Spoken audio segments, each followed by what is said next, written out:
welcome to the road to the NHC. I'm Scotty McKeever, my co-host David Harrison, 2022 NHC champ. And this is the show where we're going to help you learn how to join the NTRA and understand feeders, understand qualifiers, and we're going to help you. And it's super easy to do. So if you want to get a part of and be a part of the NTRA, then come join us, get in some of the fun, get on the chat room. David, how are you doing? All right. Good morning, Scotty. TGIFF is what I like to say on Friday mornings at work when I used to work. But yeah, things are going okay. The weather is awful here in Western New York. It's took the dog out for a walk. It's raining, windy, and about 50 degrees. So I put on my NHC fleece today. It's appropriate day to wear it because it's a little chilly in here. So hopefully the weather where you are is a lot better than Western New York this morning. Yeah, I got my sandals on, and there's not a cloud in the sky, so don't hate. But I don't know. Can I say this on live TV, live air? You bastard! I'm jealous. Well, you listen, gotta. I was just gonna say, well, shout out to everybody in the chat. And I don't. Did you get a chance to see the Beat the Clock with Bruno last night? Myself, I wasn't able to. I had a prior commitment, but I was going to listen to the replay tonight, probably. So how'd it go?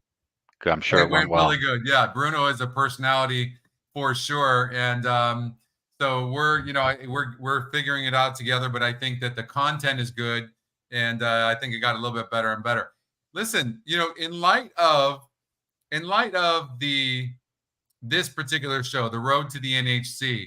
I just thought, because I had never really thought about this before. I just thought I would show you something that I was a little surprised. Woke up yesterday, nothing, and I wake up this morning, and what do I see? Wait, who is that at the top of that board right there? Do you know that guy? Yeah, I think I do know that guy. I was actually lying on the couch yesterday afternoon, and I popped up the NHC app on my phone, and I'm like, hey, let me check out the leaderboard. Let me see if the new updated leaderboard is active. And there it is. Scotty McKeever expands his lead in the NHC Tour. Now you are actually forced to play as many contests as possible because now you're in an enviable position. You've got the lead, and it's a couple of you expanded your lead, which is great. Well, the only reason I actually put this up here is in light of the show that we're doing, though, because they update this, I believe, every Thursday, and then you can go on here and you can see how you're doing in points. I mean, there's some amazing names up here: Ronald Tang, Frank Mustari. I mean, this is really incredible. Like, I'm the least of them, so it's really neat. I'm gonna take pictures and just keep it for posterity purposes, and but I'm excited. You know what I mean? But it's really neat. I don't know how long I'm going to keep this. I'm going to keep trying. But what's cool about this is that you play in the NHC events, whether they're cash events. There's one where they're giving 4 NHC seats today over at Keeneland. Justin is over there at Keeneland. In fact, listen, EquinEdge is becoming, I don't know. He got a media pass under EquinEdge over at Keeneland. That's great. He can go anywhere he wants to go. That's fantastic. Can you get me one of those passes? Right? I think we can now. I don't know what's happened all of a sudden, but no. Again, it's pretty neat to see where this has all come, and we have the best community in all of horse racing. I don't think anybody could make that argument, and it's really neat to see it growing. And anyways, you can join the tour. Just it says join right here, so you click on join. Okay, and then when you go there, there's different packages, and there they are.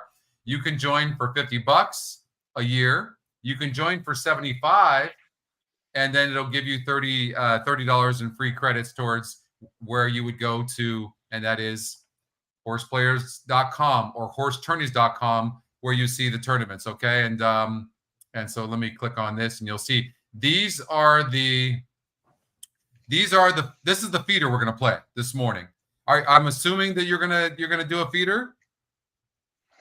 Yeah, if the audience convinces me, I might get involved. Okay. Yeah, I probably will. I was in a feeder yesterday, and I was right in the top 3 or 4. I think the top 6 got seats till the last race, and my second selection came in, and then I got bumped down to like 9th. But I have to tell you, that's the problem with these pick and praise, that when I looked at the odds on the horse that I had was 5-2, and I was going to use the 3 of the 4. I should have just used the 4 because it was going to be a bigger price, and the 4 won for fun. The 3 didn't even lift a hoof. So, but yeah. So I think I'll probably get into the feeder today. Well, whenever the one thing I wanted to point. I'm sorry. Go ahead, Scotty. No, I was just going to say, whenever you're in a situation like that where you have 2 horses you like, if you're not in the lead, you're supposed to play that bigger price. If you are in the lead, then you might want to play the horse you think has a little bit better chance of winning, if that's the case. And we'll show you some of those things, but that you're always supposed to play that bigger price. Now, don't play a bigger price just to play it. But if it's between 2 horses, you play that bigger price every time. Right, exactly. And again, it depends on when you get down to the last race with some of these feeders. I mean, it was 8 races, right? Yeah, yesterday at Aqueduct. And you don't know if your other horses are coming in. So normally I look for prices, but sometimes you play these feeders real quick, and it's based on your knowledge of the horse. I know Aqueduct very well, and I just said, yeah, this horse is dropping from a maiden special weight to a maiden claimer first time out, and the other horse, the 4 horse who was a longer price, has been in that level, that 40,000 maiden claimer for a couple of races. So, but I made the wrong decision. But today, hopefully, we make the right decision. But Scotty, make sure you take a picture of that. I did already. 10 of them. Yeah, I'll tell you why. It's good karma. I sent them to every family member and friend I have already. I've already done it. I'll tell you just a quick story. In 2022, when I was fortunate enough on, I guess, even Friday I bumped up onto the leaderboard late. I was 29th, and I said, hey, that's good enough for me. At the end of the day, I made sure I ran in there, took a picture, and sent it to my family. And like, look, at one point in this tournament, I was at 29th at the NHC, because you never know where you're going from there, right? So when I took a picture, then they wanted another picture. So I'm like, well, it's probably the highest I'm going to be. So you take a picture, and hopefully you maintain your lead. And I got to take a bunch of pictures that weekend, so that was great. That's the best. One of the things that I really love about this is that, so in the one of the NHC qualifiers, I think it was last Sunday, I was in the lead most of the way, and then at Santa Anita, a big long shot came in. All I know is in the sun down the hill. And the thing about it was, I looked at that horse 25 times. I still couldn't use it. It just happens. But I had 2 entries, and I got 4th on both those entries. And because I was in the top 10%, on both those entries, I ended up getting points, and which even gave me a bigger lead than what I had last week in the tour points. So that was really neat. So the point of that is you don't have to worry about necessarily winning these things. Yeah, it would have been nice if I'd have got 1st or 2nd, because then I'd had my 2nd entry into the NHC. For everything, the BCBC, and, I've won tournaments, many cash tournaments. I'm starting to feel comfortable in the mythical, David. You were already comfortable. That wasn't always comfortable for me. And I'm starting to feel comfortable in that, and I'm starting to really enjoy it. And I'm learning a lot from it too. And so I think we can offer that help right now. And I think that especially you being the 2022 champ, the silver champ this year, I think there's some credentials here that maybe we can help people, because it really is a lot of fun. Like, it's really neat to see your name up on the board. It's neat to place good. And I think you'll get a lot of good content and information from our shows. I agree. And it was fun watching you as an outside observer last Sunday, because I didn't have any contest action. And I saw you with the live horse players with 2 entries right up there, 2nd and 3rd at one point. Yeah. And then I texted Scotty, I texted you that, hey, you didn't think of blocking with one of those entries that graze in the sun? And then Scotty texted me back saying, like, I hated that horse, David. So the next day I went in, because if I was in that position, that's a real great position to be in on a live tournament. I would, if I had 2 entries, I would look to block with a horse I may not have liked. That's a long price that somebody can jump you, because it's likely one of your entries is going to make it. So the other one you got to look to block, or that's the way I play. Not to say that everybody has the same style, but I have to tell you, I am on the page with you. I looked at the 3 possible horses that I would have probably blocked with, or just protected more than anything, and that's the 3rd likeliest one I've used. There's a 10-1 and a 15-1 that morning line that I thought were more likely. The horse that won Grazing in the Sun, I believe, was a Golden Gate Shipper that I don't believe had raced on a turf. I would never use that. So I'm on page with you. I wouldn't have protected with that horse either. So sometimes you get beat. Have you had a chance to see the EquinEdge picks, the new Scotty picks? Excuse me. Have you had a chance? Yes, I have. Yes, they're excellent. Yeah, I love that feature. Again, I just went on yesterday, looked at a few races at Keeneland, and I'm really enjoying the feature. So here's a look. Bluegrass Dan is saying that he got a BCBC. He made it to the contest. That's a $10,000 entry, and in part because of what happened here and in the next race. The Scotty Longshot won, paid $55.40, and in race number 9, the Scotty Longshot won and paid $20.60. And that was really, really cool, because we got a VIP Facebook message yesterday that because of those 2 Scotty Longshot plays, this guy hit the $80,000 pick 5. We lose David? Hold on here. Anyway, somebody did hit the pick 5 using EquinEdge, an EquinEdge customer, which is really neat. You back? I'm back. Okay, good. It's only a qualifier. Okay, well, that's okay. And that was a $500 daily double. Chris made that point. Welcome to Justin from Keeneland. Best of luck in that tournament today. I'm so jealous. I want to play in that tournament, Justin, but I am in going to play in the NHC qualifier today on horse players. And then, but let's take a look at the feeder today, okay? Because it's in race number 1, 2, and 3 at Keeneland, which starts at 1 o'clock. So we're going to cover these races, and then we're also going to cover the qualifying races as well. And we'll talk about the horses that we like for those qualifiers. But Keeneland race 1, 2, and 3, and then Aqueduct race 1, 2, and 3. We have not got approval to show races from Aqueduct. Normally they respond back, and they did, but we do have them for Keeneland. So that's good. What's up, Greg? How are you? Patrick? Good to see you guys, John. All right. So where should we start? You want to start with this Keeneland race number 1? Yeah, might as well go there, since that's the one at the earlier post time. Yes. Yeah, so I guess I'll start, Scotty. Okay. I just wanted to, at the beginning of the show, I wanted to sometimes change up my strategy each particular show. Right. When I look back last week, I gave out some nice winners, but for the actual qualifier, I think I hit the first race and the last race with nice price horses, but the issue was last week that some of the horses that I picked ended up going up at 5-2, 3-1, and not hitting the board. And value was there, and I was kicking myself. So I looked at the card, and I will give the audience a warning. We're going shopping today. We're going shopping. We're going on the price shopper today, not the chopper, not price shopper like the supermarket. We're going for a price shopper. So we're getting on that bus today, and we're going just shopping for prices. I'm looking for a bunch of medium to long shot horses, and I think I got a few. And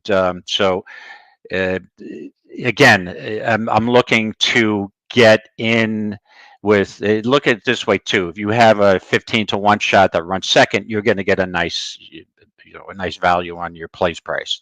Yes, so here we go. With that being said, of course, my plans got washed out a little bit because of the rain at Keeneland. I was looking in this last race, the first race at Keeneland, for a little bit of value. I thought the most likely winner in this race was probably the 2 Figueretti or the 6 Tilted Towers. And but I don't want to use them. I'm like I said, I'm looking for some value. So when I look for a long shot, I'm looking for a horse that has either won over the track or has some back form. I came up with the 3, 4, 8. Now, the 4 Landmark Deal and the 8 Latin Casino were both scratched by Steve Manley horses, and I had good angles on those horses. But since they're scratched, I'm not even going to go through them. So I'm going to use the 3 here, 1 for Richie. Okay. This horse, even though this horse has had his last 3 races have been at Turfway Park on the synthetic, and hasn't produced a win in a 12-5 claimers each time, has been claimed. Okay, I'm going to look at the trainer stats right now off the claim because I haven't looked at that. Let's see, what do we have for the trainer? So 18% off the claim, which is good enough for me. Yeah. This horse, if you notice, has won. He's got some really good dirt form, none at Keeneland. Okay, he's had 1 race at Keeneland, didn't hit the board, but this horse has won 1 race over a wet track, is what we're getting today. Do we have an official track condition, Scotty? It's still showing as fast. Yeah, I believe there's going to be moisture in the track based on what I saw yesterday. But so we've got a horse that has won 13 lifetime races, and with a lot of good back dirt form at the Midwestern tracks. I just, again, never won at Keeneland, but again, I'm looking for a price. So 1 for Richie, and since that's the EE long shot, I figured that fits in well with my first race pick. Well, I don't think it's first of all, it's the Scotty long shot. I don't think right. I don't think that horse can have a problem. But I will say this: I'm sure that the track is sealed. The 6 horse is a horse to watch. It's 44% or 47% actual win with a 81% in the money chance. And when I run the simulator for us, watch it. I'm going to sort it by the fastest horses up top. Let's see what happens. But it looks like the 6 can go gate to wire pretty easily from what I'm seeing here. The horse is 50% to win, 8-5 on the EquinEdge morning line, top Scotty pick, top SOR. So it's been facing the toughest horses. You know, if the horse falters, the horse that seems to be making up a lot of progress, I'm going to give you a horse though. Look at the way the 1 is finishing. Okay. The 1 is Rivoli. And this horse is moving up in GSR from a 51 last time out. It clearly didn't like the synthetic, and it hasn't run well twice on the synthetic. And this horse is somewhat tactical, and it's finishing. This group came up a little bit tough. When I look at the SORs, it has been winning against easier horses. So maybe this horse can get up at 7-1. You can see the arrow pointing up in GSR. That means that the horse is going up 10 points or more in genetic strength rating. So I think that maybe that would be another long shot. I think if you're looking at long shots in the race, I don't think you look any further than the 1 or the 3. Yeah, I did look at the 1 also. And the 1 had raced over this track almost exactly a year ago, right? April 14th, 23. And a decent second. Came up with had the number 3 post and came up and rallied off a 22-1 first fraction. I mean, yeah. Again, today I'm looking for prices unless the horses are so obvious and I think they're an absolute winner. So, yeah. So I guess if I'm looking for a backup, I was playing 2 tickets. I used the 3 and probably the 1. Yeah. So on this race, I'm looking for a price. Okay. So 3-1 for David. I'm gonna. Well, if I was playing the feeder, then for me, I'm just playing the 6 to go gate to wire. I think you have horses that are nice, like the 1 Rivoli, but class challenge. So I think the horse is going to get up for a 2nd or 3rd place finish. I think that the 3 horse is more the type of horse that runs better on the lead, so can run a good race. I think you're looking at an exotic payout there. And then you're looking at this horse, which the 2 horse, who is the Scotty's second pick. This horse is just not a great breaker, but it certainly deserves a long look. I think this is going to be chalky. I think it's going to be 6-2, and the 3 or 1 will get third. All right, so I'm going to take 6-2. I'm gonna stick with the chalk. All right, let's go to race number 2. All right, 6-2 for Scotty in the first race. Okay, good. All right, so what are your thoughts? Okay, tell me your thoughts here in this race after I run this. Let me go ahead and run this. I'm going to sort by the pace. You can clearly see there's no speed in this race. Really, it looks like the 6 horse Sharp Shot controls everything. But let's run this from the fastest on the top and see what happens. So you can the 6 is moving up in GSR. So is the 2. So is the 11. We'll look at that. But I mean, this 6 is dominating this race. 4-5 on the EquinEdge morning line. It is a horse to watch. We'll look at that stat here in a second. But like from start to finish, the horse is just dominating. 41%. The GSR is going from a 46 to a 58. And the horse broke from the 3 hole last time out and only lost by 4 lengths. And the GSR now goes up. And here's what you want to see. The competition goes from a 50 to a 42. This is by far the biggest drop in horse racing when you're talking about a maiden special weight down to this level here. I think the 6 horse holds all the cards, but tell me what you think, David. Yeah, again, I'm on the value train today. So to me, the most likeliest winner of this race is the 6. I agree.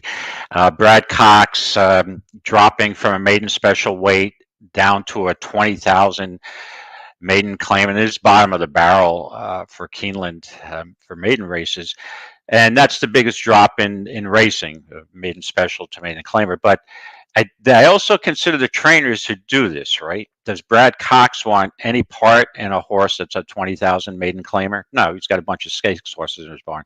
So they probably realize that this horse is not a runner, and let's drop him and somebody will claim him and we'll move on. I don't usually love that move. So with my mindset that I'm looking for prices today, and we're going to bomb away, not necessarily after the scratches. This horse is going to be. There's no scratches here. The horse I'm looking at is the 4, no break needed. This horse has had 1 race at a maiden 30 in fairgrounds, and I mean the horse really didn't run. To me, that's a tune-up race. That's basically a workout race. This horse is dropping now another 10. He's dropping into a maiden 20. He had a good workout on March 4th that I like, and so I'm looking to this horse's morning line 12-1, and yeah. So even if I get a second out of this horse and the 6, who to me is the most probable winner, I'd be happy with a place price here. So it's all going to be 4-6 for me in this race. If you want to move on with chalk and 1 ticket, you could use the 6. So it's 4-6 for me. So what is it you like about this horse as a second-time starter? Well, nothing that I like, but I'm giving him a chance because I mean the horse is dropping in class, right? And like I said, I'll always give a horse 1 race in his, to begin his career. And obviously placing him at fairgrounds in a maiden 30 claimer, they realize this horse, where he belongs. So now they're lowering him a little more in class. And if you look, there's some horses in this race that have been in maiden $15,000 claimers. You got the 2, the 1 has been in maiden 30 for 2 races. So this is I like lightly raced horses in these spots with these maiden claimers to prove they're not consistent losers. This horse has got only 1 start, so he's fresh and maybe a little bit of upside in claiming races. So we'll see how it goes. All right, so to answer your question, Ralph, the genetic strength rating, GSR, is based on 3 generations of family and based on how they did, what money they earned on which surface and distances and things like that. And so that's how that is derived. If you click on a horse, you can go to the GSR Plus, and you can see where a horse is breeding is. Like in this case, you can see the horse is bred a little bit more for dirt, but sometimes it's dramatic, right? And you'll see horses like here. You can see you don't want to put the 4-horse on turf. You want to keep this horse on dirt or synthetic, and it's super accurate. But it's not a dumb question, by the way. Appreciate the question. Any chance EquinEdge? Go ahead, David. Yeah, and no questions are dumb questions. Any question is, right. Hey, listen, you're making a dumb answer for me, but every question is never a dumb question. And Steven That's says why we're here. We can get a live seminar in Vegas. Listen, if you can convince Anna to let me go to Vegas, I will do a live seminar for you. I don't need an excuse to go to Vegas, Steven. I'm with you. Good morning, Manny. Good morning, Ray. It's raining lightly in Keeneland right now, Justin says. He's going to be our weather correspondent today, David. Justin Okay, is. good. What's we have a track condition, probably muddy. Yeah. I don't know. Justin, let us know if it's muddy or not. But, okay, so, David, chuck the 4 out. I'm sorry. Chuck the 4 out. If you want a long shot, it's the 7 or it's the 10. The 7 or the 10. That's okay. It. 7 or the 10.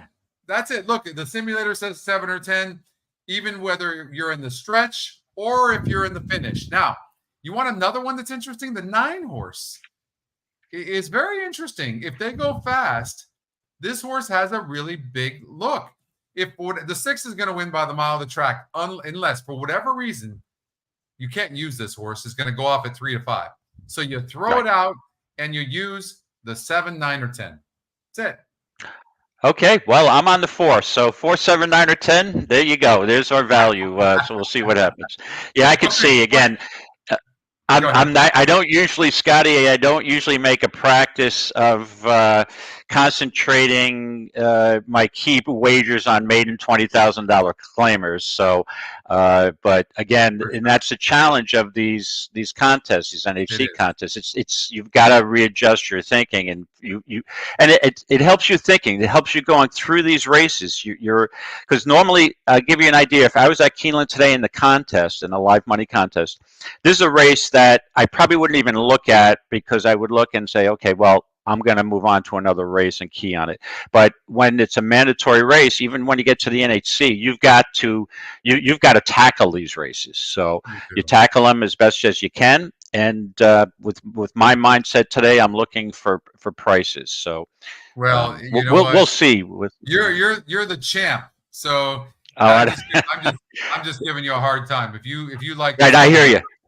I appreciate the champ reference, but the only champ in my eyes that I've ever called a champ is Muhammad Ali. It shows you how old I am. So that's when I hear the champ, I'm always thinking of Muhammad Ali. And it's funny when it's for people who haven't been to the NHC, and in my case, when you're walking down a hallway now, you hear, "Hey, champ."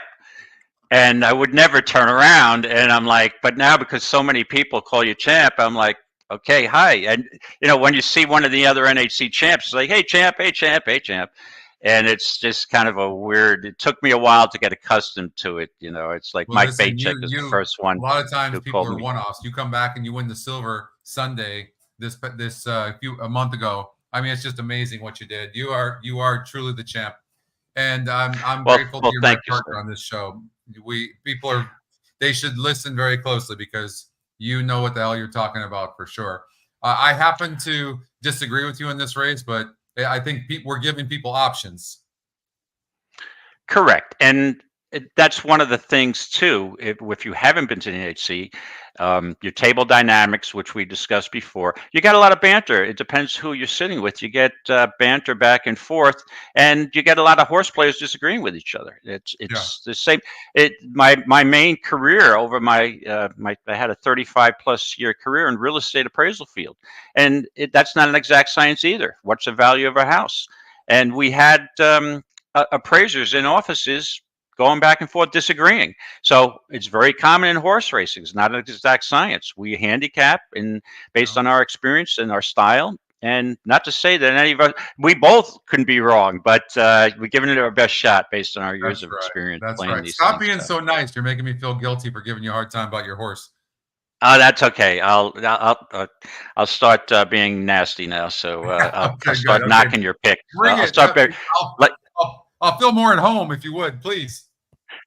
Okay. All right. Well, I won't be as tough on you as some. I won't mention the commentator who's berates his guests a lot of times. And I will never call you an idiot with your picks. And I've heard that before. Yeah. Right. I call myself an idiot after I have a couple of tough beats and go back and try again. Okay, so Stephen has a question. If the SOR is a way of measuring class, what is a significant advantage? 5 point. We get that a lot, Stephen, as far as the metrics. Like, okay, the pace, like in this case, 19-point pace advantage, the 3 over the 1.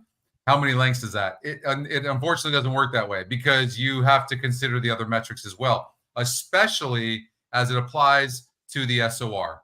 I think the SOR, in my opinion, is the key to everything because is pace and class. That's what I was brought up, how I was brought up handicapping. And so if, as an example, well, first of all, we'll run the race. I'm sure the 3 is going to have an easy lead. And that doesn't mean it's going to hold it. It seems to back off a little bit. We'll see how easy of a lead it has. But that being said, let's just say you have the 3 horse with a pace number of 69 here, but pretend the 1 horse had a 50, but it's got a much higher SOR. Class moves horses up. So that's the best way I can explain it, Stephen. It's not a tit for tat, meaning 10 points means a length. It's not like that. You have to look at all the metrics together. Okay, so race number 3 here. Keeneland, race 3, allowance optional claiming for $80,000, non-winners of 2 for a purse of $120,000. And we can see the Cyclone Mischief is dominating a lot of the metrics, but it's got some bad form, and the simulator race has the horse slowing up a little bit. I don't know. What are your thoughts in here? Yeah, this to me is the most interesting race. One of the most interesting races on the entire card. Now it's scratched down to a 6-horse field, right? The 5 is out. Barbara Road. 5 is out. That's right. Now that changes. I eliminated the 2, but okay, we can bring him back.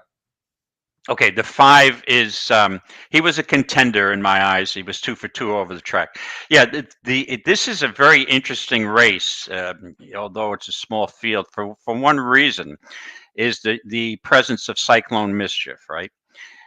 This horse now, if you go back, was a Kentucky Derby contender last year and actually made it to the Derby. So the interesting thing is this horse on October 19th of 22 broke its maiden as a 2-year-old over the track by 5 lengths as the favorite, and then raced in the Kentucky Jockey Club at Churchill, and at Mineland 16th, and which was the same distance as the maiden breaker, and kind of just had the lead and kind of packed it in at the end. Comes back to Gulfstream, airs out, and then goes to the Holy Bull. So now you're on the Triple Crown, the Derby path, right? Holy Bull, Fountain of Youth, Florida Derby, Kentucky Derby. What's the common denominator here why this horse didn't have success was the distance. This horse then after the Derby, I don't know. Do you remember what happened to this horse in the Derby? The reason for the layoff? Sure. No. So the horse was laid off after the Derby and came back in a optional high claiming race, 125K at Churchill. And I'll always give a horse a race. And it was at a mile, and the horse, it didn't show as much speed as it normally does, and then went into Hooper on January 27th of this year. The question is, you had an excuse, had a bump start. The problem is, if you look at it now, it's dropping into an $80,000 optional claimer. This horse is by far has such a class advantage here. But I always, when I think of Cyclone Mischief, because I was following this horse last year, which I follow most of the Kentucky Derby contenders. And this horse, I always had the idea or the opinion that this horse is a mile closer. The mile distance horse would have been the best distance for this horse. So even though I think this horse, based on the class advantage, is a much probably the likeliest of all winners, I'm going to toss because I still think this horse may not really want to go a mile and an eighth. So I'm tossing, and then I was going to use Barber Road, but since this is price day for me, I'm going with Tall Boy, the Scotty's pick. This horse, I mean, he's been on the turf a lot of his career. He's only won one race on the dirt, but that race that he ran at Churchill back in 23 was the Pat Day Mile. So I'm just taking a guess here that he would like a mile and an eighth, and like I said, I'm looking for prices. So it would be, if I'm playing a chalky ticket, I play the 3, but I'm going with the 7. So it would be 7-3. I don't really love the 2 horse here. Well, I'm with you. I really like the 7 as well, and that's where I'm gonna go. There's just this 3. Dale Romans really isn't good off a layoff. This 3 has issues, but tell me what you've done for me lately. I am just not a player that cares what happened in 2023 very often. I'm just not. Like, what this horse was doing against 2-year-olds, it had a good 2-year-old campaign. Now we're going to go lose money on this horse because of what it did as a 2-year-old, and now it's a 4-year-old. I can't get down with that. I have to see more first, and this horse will have to prove it to me no matter what his past class is. So for me, I'm on the 7 horse. The 6 horse is interesting. It's the Scotty top pick, and I think this horse has a look. This field came up tough, but is it really that tough? I don't think it is. I think that the 7 horse is also going to get a really nice trip. It certainly can get the distance. I don't think there's a problem with that. I think you should probably look at this 1 horse, but it moved from a 46 to a 58 SOR. Now it's moving to a 66 SOR. It seems to be one of the contenders. It's 3-1 on the EquinEdge morning line. Bob, absolutely. So I'm not a wet track player. I for whatever reason, I don't know about you, David, it messes me up. Many people are, and so many EquinEdge customers love the wet GSR. So it will show up once the designation list is wet of any kind, sloppy, muddy, whatever. Then when you look at the GSR plus here, it'll say, like, for example, if Keeneland gets listed as wet, it'll say 9 furlongs wet dirt is what it'll say, and then you'll know it's using the wet GSR. If we go to the wet GSR, we'll do that right here, and you'll see, and it'll be lit up blue like that, and then like that.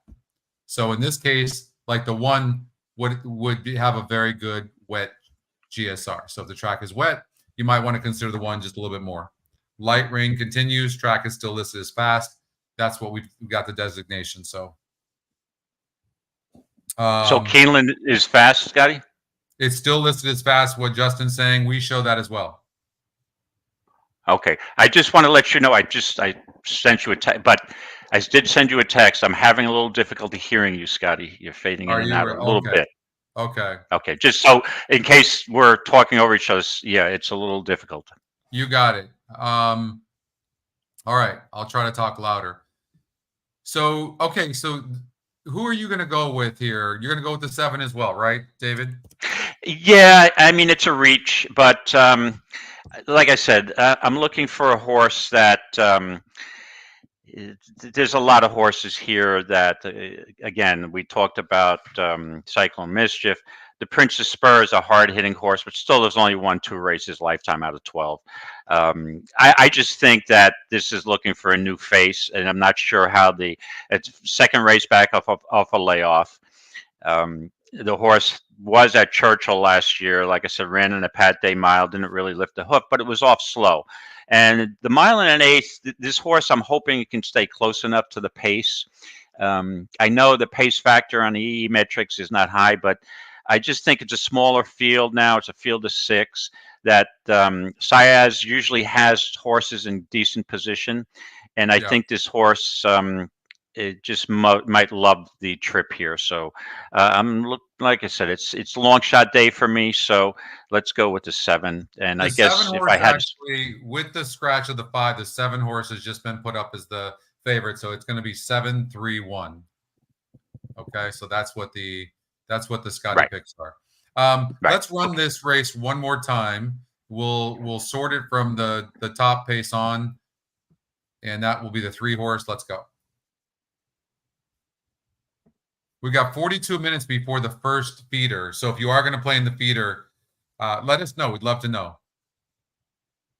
Oh, thanks, Oldie. I didn't see your note there. Yeah, it's changed.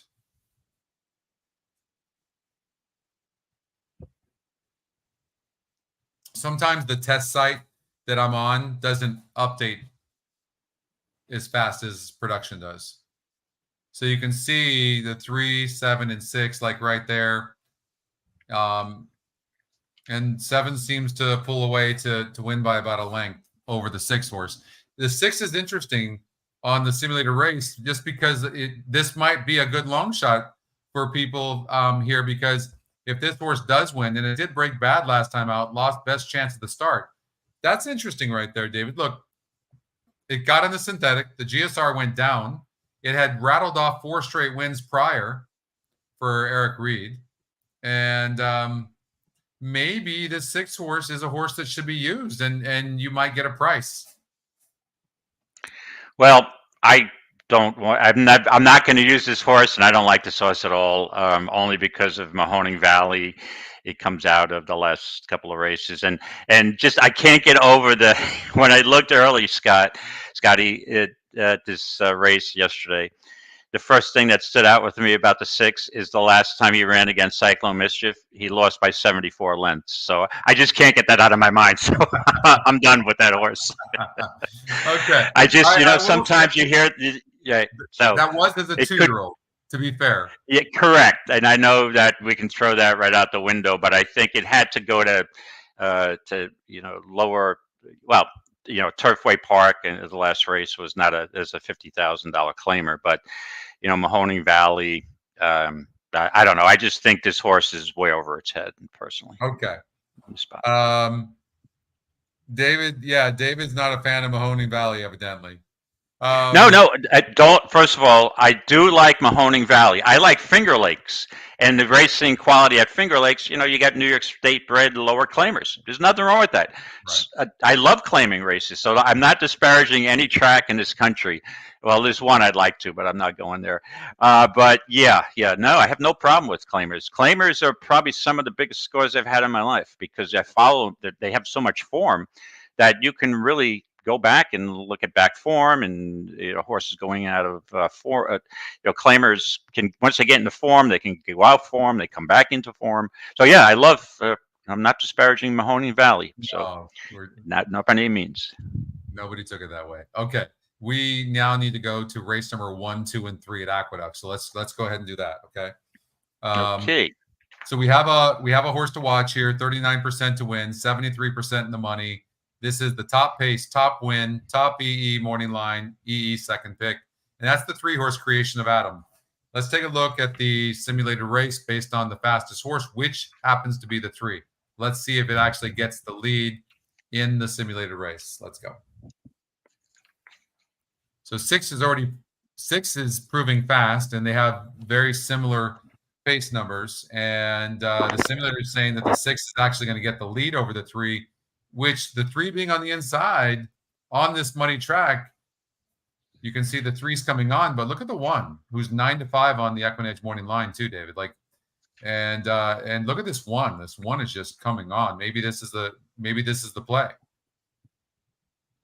What do you think of this horse? Okay, I don't want to pull a Harvey Pack here as and say this horse has absolutely no chance in hell to win, but I don't like the 1. And here we go. So we're bottom of the barrel here at Aqueduct in their maiden claimers. Maiden 20 is the lowest level we go. And so, I mean, you're going to have some interesting horses here. Usually these races are won by they're usually chalky. Yeah. Because some horses that are in these races really can't run very well. They will wind up these New York. If they're New York breds, a lot of these horses and these maiden claiming 20s will wind up at Finger Lakes. We could use some horses out here, so send them on over. So I'm looking again. My mindset today is look for value. This could be a difficult race to try to snatch a little value out of, but so let me just go through the contenders first. Obviously, the 3 is a standout based on the races that this horse has ran. I mean, Right. and again, 20,000 at Saratoga is the bottom of the barrel there by far. Muddy track, really good race, really good race. Claimed off the claim, and the issue that I have with this horse is off the claim. There was no move up in class, so they figured they claimed for 20 and they got a maiden $20,000 claimer. That's they didn't see a lot of upside with this horse, and evidently, so but it stays at the same level. It ran evenly the last time out, basically the same race it won in its opening race. And the other contender to me is the 6 King of France. First race, a maiden 40, stretched out in distance to a maiden 20 on a sloppy track. Showed a little bit of speed and just spit the bit. So this horse has been, at the finish of both races, has been way behind the leader. Blinkers on, which is a good move. And you got a jockey switch to Gomez, and who's off to a little bit of a slow start at this spring meet. So that is probably, I would lean to the 6 horse, but it's value day. I'm going to go outside the box here. It's something I normally don't do, but I see holes in every horse in this race. I don't like the 1 at all. I just think this horse has been, I think this horse is bound for Mahoning Valley, to be honest with you, or maybe Penn National. So I'm looking for value on maybe a race. It doesn't have much value. But I'm going with the 2, Vio Verde. Okay. Now, if a friend of mine heard this pick, he may or may not be listening. He would say that Dave would never play an Oscar Burr or a first-time starter. They just don't win, which is correct. However, there's always got to be a race that sometimes the horse will, outshine the trainer. This horse is a Palace Malice. I mean, first race is going to be a 20,000 maiden claimer. I like the workout on March 22nd at 36-3 breeze. Now you'll see Barrera doesn't win with first-time starters. There are many trainers that like to give a horse a race or two.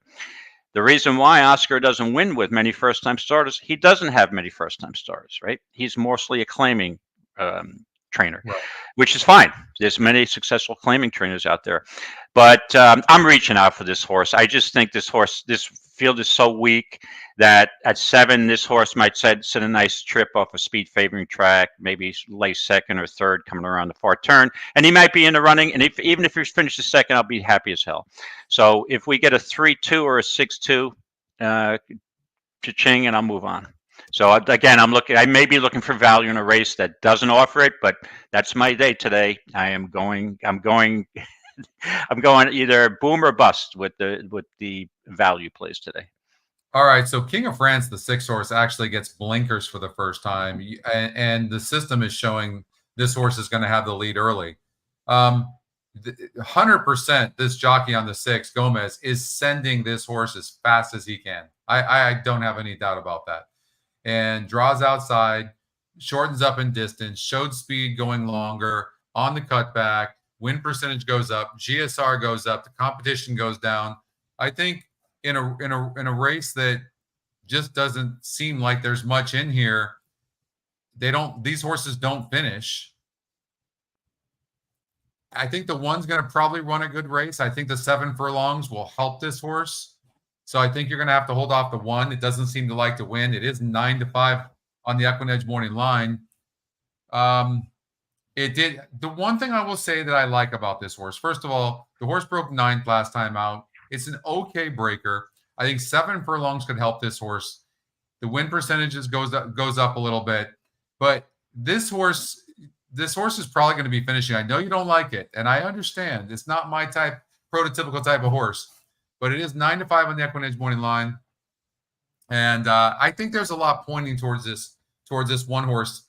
And you might end up getting 3-1 on this horse. If the 3 and the 6 duel, then I think it's just going to set up for the one horse. It's interesting that the 4 horse is getting bet so hard off the layoff for these low connections. But I'm going to go with the 1. I'm going to go with the 1, David. Okay, I like I said, I'm not. I think you're going to get more than that morning line price. I don't like that morning line price. I think it should be higher. I thought these 6 would be the second choice here, and so Citizen Mac, I think you'll get at least 3-1. Well, after looking at it, I do like Scotty. That's got a nice workout on March 8th at Penn. 3 and 36. So it's not bad. Again, would it shock me if this horse won? No. I think the horse. No offense. I think this horse is much more likely to finish last than first. But again, this is just my opinion today. I'm looking for. I just don't think it's for the risk reward factor. Even 3-1 is not enough for me to touch this horse. But we will see. No, understand. But I will tell you, I'm surprised you didn't go with the hunch play. Who's the hunch play? The 5 Model S. The sire Model name S. is Mr. Scotty. Now, there you go. No. Well, so okay, I'm going to go with the 1. You're going to go with the 2. And all right, let's go to race number 2 on this muddy track. Nick's saying it's pouring out over there, and I'm not going to bet on the Tesla horse this time, David. Okay, so I think I'm going to. I'm sorry, you're not betting on the what? On the Tesla horse. That's the Model S. That's the Tesla. Okay, the Tesla. Right, there you go. You think it's after it, unfortunately, it wasn't named after me, but it is a Tesla. And they're nice cars, but this Tesla is 19-1. The 3 is going to be tough to beat. Listen, the 3 for sure is the class. That being said, 6 has got those blinkers. It's got a good win percentage, and these 2 are most likely going to go at it from the very beginning. They've got to get 7/8 here, and I just think it sets up for the 1 to finish. That's what I think. Yeah, well, it's all, like I said, I'm reaching with this too. Like, it's a value day for me, because you'll see why after we analyze the next race. So I still I'm going to use a 2-6 here. If I was playing 2 feeder entries, I'd use the 2 on one and a 6 on the other. But I think I'm only going to play 1 feeder entry today. I'm going to use the 2. Let me tell you another reason why I'm gonna make this my play. It's the top EquinEdge pick, top Scotty pick. It's the top GSR. It's got a 24% win percentage, and it's 9-5 on the EquinEdge morning line. There's too many reasons that even though it's not my prototypical type of horse that I like, here's the thing too, David. I will tell you this, and we'll move on to race number 2. Mm-hmm. You have to look at how many horses this horse has faced in the last couple of races. 9 horses got 3rd, 9 horses got 2nd. I mean, it's not like this horse isn't running. Yeah, I mean, to me, this horse is running evenly, right? It's kind of running the same race. It's got some nice races in maiden special weights. There's 2 at Gulfstream, 1 at Gulfstream Park on February 3rd and 23. It's got another at Saratoga on a sloppy track, the 2nd. Actually finished 2nd up to the mark. So this horse has been keeping some company early in its career. It's maiden special weights. So they probably thought this horse had some ability, which it showed. It ran okay. Yeah. And then stretched out. It looks like its worst races are when this horse is stretching out. So evidently, okay, so give the horse the layoff, comes back at 7.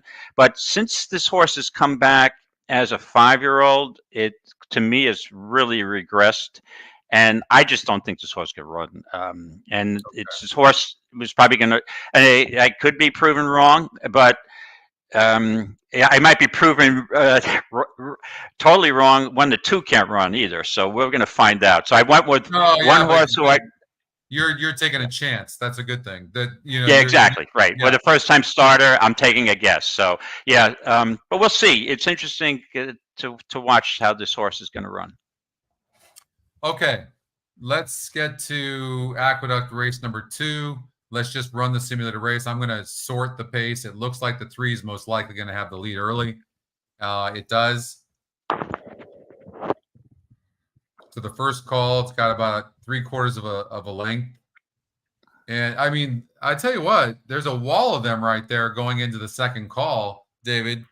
I'm in this scenario, you never want to take a favorite in this context, right? The 5 is falling back. There goes the 3. 3's falling back. This 3 horse is also only 8-1 on the EquinEdge morning line. 4 is starting to fall back. And it's now it's the 1 and the 2. I don't know. What are your thoughts in here? Well, the reason I was chasing some long shots is I love a horse in this race, who I think is my best bet of the day. And again, it's a 5-horse field. It's not going to be a price. It's probably going to be the favorite, even though I think there's 2 other horses are going to take money. And by the way, the 2 horses light line, not flight line. So don't get all excited here that you're getting a really good price on flight line. Flight line's retired, and this horse does have some upside. But let's go to my horse that I love in this spot. And I'm a value player. I'm a long shot player. Without some decent price horses, I would have never won the NHC or the Silver Sunday. I'll admit that. But when I get a horse that I don't think can lose, and especially in a feeder, I'll just take the price and move on. And that's the case here. And that's the 1 Corporate Power. I absolutely love this horse in this spot. It comes out on Pegasus Day, and I was attending that day. I was actually on the rail for this race. This was a really, really good race. The 7 furlong maiden special weight, won by Speakeasy. There's some hard hitter. To me, this is an absolute key race. Victory Avenue ran second. There are some Big City ran third. There are some talented 3-year-olds in that field. With that being said, this horse did not get it out of the gate well. You can give a horse 1 race. Shug's not going to win many times with first-time starters going 7 furlongs. He gives his horses a couple of races. He doesn't anticipate winning first out. That horse now came back 2 turns, which this horse is a curling out of a Road to Victory. I love the breeding also. So this horse stretches out with and also this. The common denominator this horse has in both its races was it got off to a slow start, bump break. Yes, you'll see if you watch. I watched the replay. Yeah, the horse neither race got off well, but it did rally. It looks like this colt loves going a distance. Gets the cozy inside post, which is so advantageous at Aqueduct, going 2 turns. I think this horse. Hopefully this horse gets off a little better, because the only way, in my opinion, this horse gets beat if he gets off to such a slow start and it's a speed favoring track that he just won't make up the ground. So I think with the rail post, if Castellano can get him out better and sit a cozy trip 3rd or 4th around the 4th turn, this horse is going to coast, make a move and coast home, just like Resilience did by switching to the rail post in the wood last Saturday. I think this horse is actually Corporate Power is going to be my Belmont future horse. I should probably get the wager in before this race goes off. So it's Corporate Power all the way for me, and I think Capital Idea of the 4 is my solid second choice. Well, amazing GSR going 9 furlongs. There's only 5 horses in this race, but John makes a good point. The system is using the wet track here, and you can see with the breeding of this, but Curlin was good on a wet track, I believe, if I remember correctly. Yes. So absolutely, maybe it's the bottom side. I don't know, for whatever reason. I don't think I would let that bother me, John. This looks like a really nice horse. The only thing I would worry is that a lot of times horses that break their maiden don't come back to beat winners, but you're looking at most of these, like the 3 horse just broke its maiden.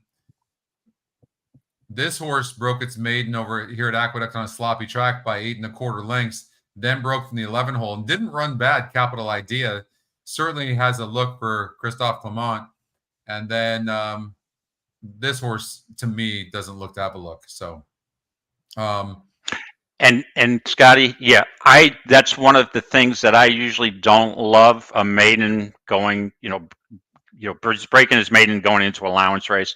I usually like to give a horse. I like the horses who have been in that condition a while, got some experience with these younger 2-3-year-olds. But I just think this one is going to be a talented colt, and it's going to be a factor in Grade 1 races later in the year. Yeah, we got 22 minutes before race number 1. All right, David's going with the 1 horse here, Corporate Power, and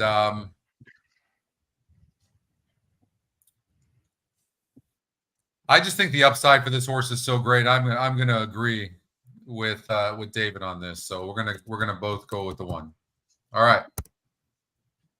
Plus, when David likes a horse that much, they don't lose very often. All right, let's go to race number 3 at Aqueduct. This is the last one of the feeders. Again, the feeder goes off in 21 minutes from now. So if you want to do that, go to ntra.com, get a membership, $50 a year. It's easy to do. Then go to Horse Tourneys or horseplayers.com, and you can sign up for this feeder. It's $18 to sign up for the feeder. It's $75 for the qualifier. I have 2 entries into the qualifier. David, did you make up your mind yet to do the feeder? Yes, and thanks for the reminder. I am going to do that right now. Yes, I'm going to get into the feeder. Sure, why not? Good. Okay. You're going to run the simulator here first in this race? How about we do that? I'm going to sort by pace. So the 4 horse should be the fastest horse in the race. The 6 has got some speed too, though. You can see with that 52 pace, but the simulator agrees with the pace number. And the 4's got the lead. Top pace, GSR's fine. Seems to be a little bit lacking on the SOR. It is a horse to watch. And predicted win percentage is going to be 31% with a negative 10% ROI, 61% in the money. And now right past the stretch or at the stretch, the 4 starts slowing up just a little bit. But you can see this looks like a wide open race. So we're going to need your opinion, strong opinion in here, David. Okay, again, this is getting me off the value and price train for the last 2 races, and that's why I was so bent on getting some prices on the other feeder races, because I just don't think it's possible in this race. I absolutely love the 6 horse here, a Cool Operator, and I'm not giving out much. I like the chalk in the previous race, and I love the chalk here. I mean, this is a huge double. I just don't think this horse. I think this horse has such an advantage. Drops from a maiden special into a $40,000 maiden claimer first time. Blinkers on, out of Bernardini. Yeah, the horse didn't run that great. Just ran kind of evenly. But don't forget now, this horse lost to Society Man, who was in Danny Gargan's barn. And what did Society Man do last Saturday? Ran a second, and a really good second in the wood to Resilience at 105-1. Okay, so that horse to me has some ability as an improving 3-year-old. I just think, and also Ridgewood Runner, who he was in the race on January 27th that he comes out of. Ridgewood Runner also ran in the Bayshore on last Saturday. Not too well. Was involved. Had a wide trip on a pace duel and just kind of packed it in. But just shows you. So we had two horses coming on there running in graded stakes races in the 2 races he comes out at, and now drops in a 40,000 maiden claimer. These other horses have run in 50,000 claimers, 40,000 claimers. So I think there's such a huge class edge here that I'm all over Cool Operator. All right, it is. We'll look at every horse in this race, and we'll look at the SOR. And what I like to do in this situation is look at where the horse is in the stretch. So that was just way too tough last time out. That maiden race came up very, very tough, maiden special weight. But if you look here, this horse showed some speed and was only 7.5 lengths back and only lost by 8.25 lengths. If he runs that race right there, then he will win this race. If you look at the 4 has been facing 40 competition. No good against a 46 group. Definitely no good against a 54 group. But the 2 40 groups ran good. This is a 44 group, so 4 is just okay. 3 horse. This horse is a competitor in this race, no doubt about it. You can see this horse is 5-1 in the EquinEdge morning line. This horse went off at 22-1 prior. And this horse has run some good races against much better competition. It did So if you look here against a 52 group, it ran a good race. It's interesting that Richard Dutrow put this horse from a 50 maiden claimer, puts this horse up to a maiden special weight, ran pretty good. So I think the 3 horses, one you have to consider, the 5 horse, the top Scotty pick. I mean, it's just not a good breaker, and it was bumped hard at the start. So if you want to forgive that, I mean, this horse was actually bet against a 75,000 maiden claimer, and actually, considering the break, finished pretty good. But this horse doesn't break very good. But this is a contender as well. I think the EquinEdge picks have it. I think the race is between the 3, 5, and 6. What do you think of the 2 horse here, Conniving? I mean, this horse has been running as well against similar groups like this. Not really getting the win, but this one has been running. I mean, you give this horse a long shot look. Yeah, I wasn't a big fan, to be honest with you, Scotty. And this last race wasn't bad on a muddy track, and we'll probably get some moisture in the track today at the Big A. But again, it's a maiden 40, and I want the horse that comes out of the maiden special weight. And the only other horse I would consider here is the 5. Bountiness. This horse came out of a maiden special into a 75, is now going from a 75 to a 40. So to me, it's a 2-horse race. I love the 6, Okay. and I think the 5 is the only horse that's likely to finish second. All right, so David is on the 6. Very strong opinion of the 6. And I did see the pop-up that went away. Someone pointed out that the 6 has only beaten like 2 or 3 horses all of his races. I'm like, that's fine, but now it's the biggest drop in horse racing. Now, when he goes into competition, that's a 40,000 claim. We'll see how many horses he can beat today. So we'll see. It is 9 to 5 on the morning line as well, on the EquinEdge morning line.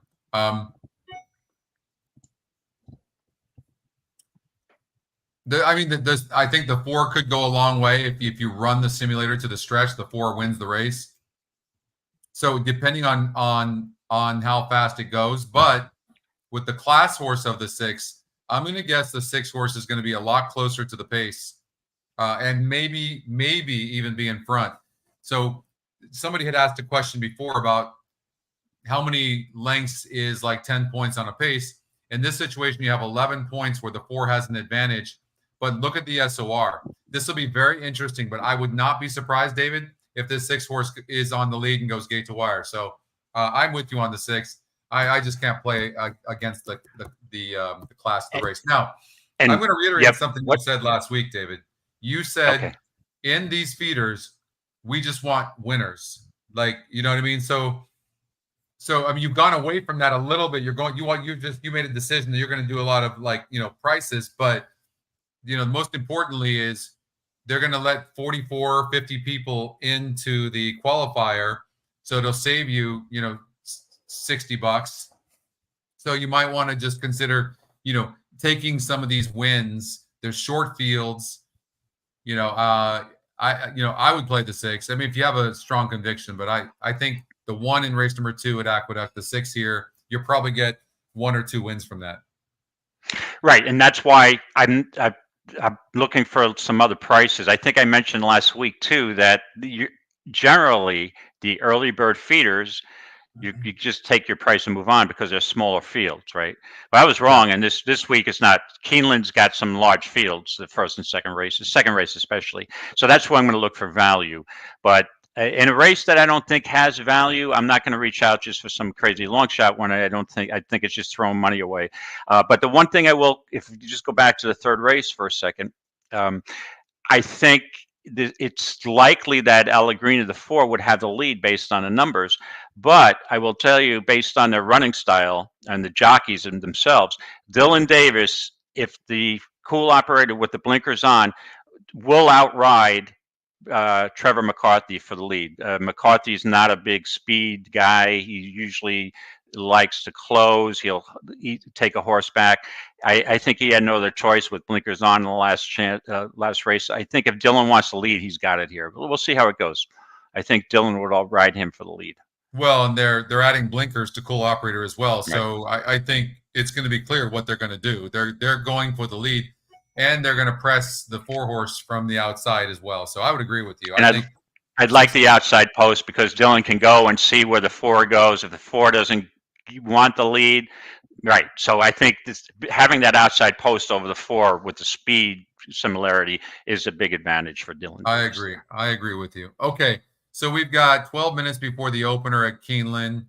It looks like Justin was saying that horses are in the paddock. It's a bit windy. There's a few showers in the area. There are light drizzles right now. And the track is still listed as fast. Dan likes the 3-horse here, States United. The problem I have with a horse like this, Dan, I like the connections, is that it ran pretty much the same race in both races. You know what I'm saying? Against the 40 group, it just ran 4th. And then it went to a 52, it ran 4th. Like, I'm starting to question this horse's resolve. And I'll tell you another thing. This horse is running like a horse that may need the lead. And so if it does get the lead, then maybe it can run good. But I don't think it's getting the lead here. So I think with the blinkers added to the 6 and the speed of the 4, I think the 6 will probably go Gates Wire. But the 3's right there. But I think the 3's going to need the lead. That's what I'm thinking. Yeah, I don't think the 3 gets the lead here. And a horse that I did look at, but I just when I realized this horse ran in a 50 and kind of ran evenly off a layoff, so I'll give that horse a race, but then bumped it back up to an 80. I just think that this horse was looking for a spot. I don't think they're probably looking at 40 and 50 claimers, maiden claimers that didn't fill, and it just, you know, that was the spot that they want to run the horse, so they got to put him somewhere, right? So, but I think the 6 and the 5 have class edges over that horse.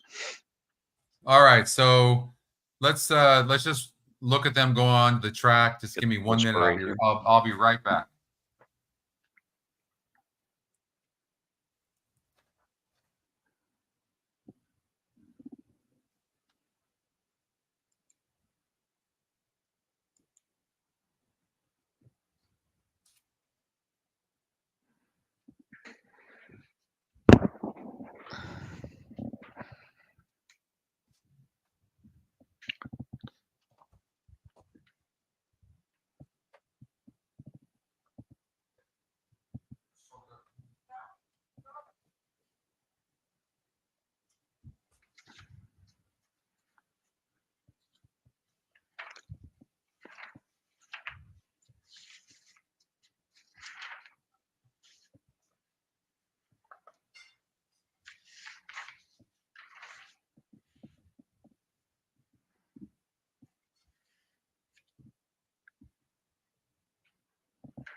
It's one of my favorite sounds at Keeneland, by the way.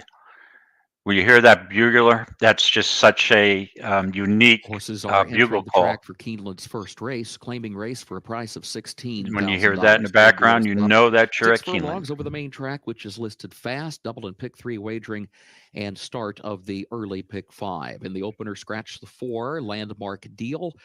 Also scratch number 8, Latin Casino. Since this does begin the early pick 5, a reminder that we are off the turf in race 5. Race 5 is the race that comes off the turf and goes 1 1/16 on the main track. So that reminder for the early pick 5 players, we do remain on the turf for the stakes races. Race 7 and race 9 remain on the turf. Post time for the first in 7 minutes. So Scotty, race 5 is off the turf. There's a bunch of scrap, but it's not in one of our races, so we're good. I had heard that earlier. Bruno thought they were going to take the 7th race. I believe is the 7th, and yeah, that's the Limestone. The the turf sprint. Mm-hmm. Yeah. The makers, they're going to keep. You knew that race was staying on no matter what, basically, unless it was a deluge. You don't have to save, Joe. You don't have to save your picks. You have to have them in, is all, Joe. No, don't apologize, please. Lone, we're not looking at Tampa because it's not part of the NHC stuff. So that's the only reason we're not looking at it. Rain picking up. God, don't want that. There's a look at Deb's Gunfighter, 18-1. And on the outside, that's the 10-horse Spycraft for owner David Miller. Jason Cook is the trainer. Declan Cannon is aboard. And you can see the rain on the camera a little bit. So we'll stay for this race number 1. And then what we'll do, when's Aqueduct? Aqueduct is 26 minutes. In between Keeneland and Aqueduct, we'll start working on some of the qualifying races. You want to do that? Oh, sure. Yeah, I think we should move along on that angle. But Scotty, I wanted to also mention, based on how the horses look on the track, I would also give the 10 a shot, Spycraft. I didn't mention Spycraft originally in my analysis, but I mean, this horse has mostly got some synthetic form. Take a closer look at the field as they're warming up, but on track. has won over the track, and it's going to sit a nice outside trip here. But what's that? 10. Now I'm getting 8-1 on my long shot. I thought we'd get a better price there. So it's almost leading me to the conclusion that if the disparity between the 3 and the 10 are not as great as I thought they were going to be, if this was a live money tournament, I may convert over to the 10. So I think the 10 can stalk and run a good race here, but also with success over the track. So we'll see how this race goes. But I'm on the 3, so I'm going to stick with that. So I think that I just think the 6 horse is going to be really tough. The 10 horse, at least on the simulated race, is showing the 10 showing some speed early and then stopping. You can see the reason I don't like the 10 that much is I do like that the GSR is going up. The horse has done fine on the dirt, so that's not a problem. But this horse doesn't rate. Like, I can't find the horse here. Okay, well, here it rated a little bit. It actually rated a little bit here. Okay. That actually is a good sign, because here it's just showing this horse all out to get the lead every time. And I don't think this horse is getting the lead with the 6. Now, what could happen here, if we're being fair, is the 6 and 10 could duel. Let's just say that does happen. So let's just say then we would throw them both out. And then here's what we're looking at. If you go to the stretch, the 3 horse, that's the Scotty Longshot, wins over the 2. So you could play this a number of ways. And then look at the 7 flying. So let's just say that's an interesting way of looking at it, that the 6 and the 10 duel. Then you could be looking at any one of these 4 horses, the 1, 2, 3, or 7. Correct. And so I hope there is a duel and the 3 sits a perfect trip. But I will point out, too, to our listeners that Keeneland last week, opening week, was just a speed favoring highway. It was just you had to be right up on that lead turning for home, or there's no outside closers that entire week. And I picked up on it early, and I think we had that conversation last week, Scotty. So I wanted horses that were going to be close to the pace, and we saw that last week, opening day, wire to wire, easy win. With all the rain, it could change it up a little bit, but at this point, speed has really been good. So it'd be interesting to watch a race or two to see how the track is playing. And in many cases, if we're playing like live money tournaments or not pick and praise, or you can get an idea. I'll tread lightly in the beginning to see how the track is playing, especially if there's moisture or track conditions questionable, and then start really forming an opinion. So this will be interesting to see how Keeneland's playing today. And the horse is getting bet like it as well. I would imagine that if the 10 does push the 6, I think the 2's winning this race. It just looks to set up for the 2. The 2 somewhat Mhm. tactical. You can see it's got a fair enough pace number, so it's not going to be too far back. I see the 2, and the more I start looking at the 3, the less I like it because its style is to be near the pace, and it's going to be a fast pace. So I'm liking the 3 a little bit less in this context. And for me, then, if that does happen, like look, you're getting 5-1 on the 1, you're getting 9-1 on the 7. I could see like an exacta 2 over 1-7, something like that. That's considering that maybe the 10 pushes the 6 early. Right. I mean, again, it'll be interesting how the pace scenario shapes up in this race, right? Yeah. So yeah, this. Because I know you like the 3 horse. You like the 3 horse some.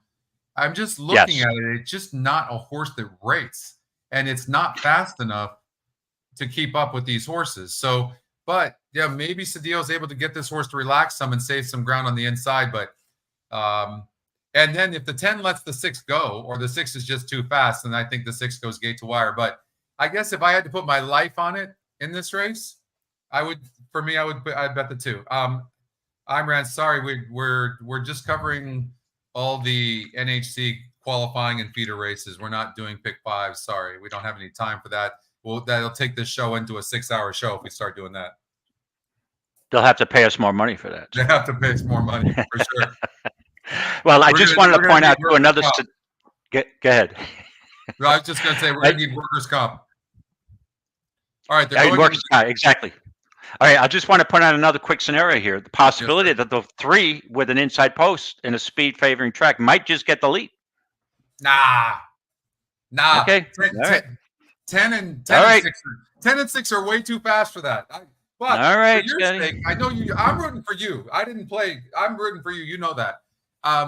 When we talk about the handicapping, we're going to have different opinions on the handicap. I don't see the 3 getting the lead, but 1 for Richie coming forward. I don't either, but I'm just saying it could be a scenario. Now Coyote Road. I just think. Well, I got my price 11-1.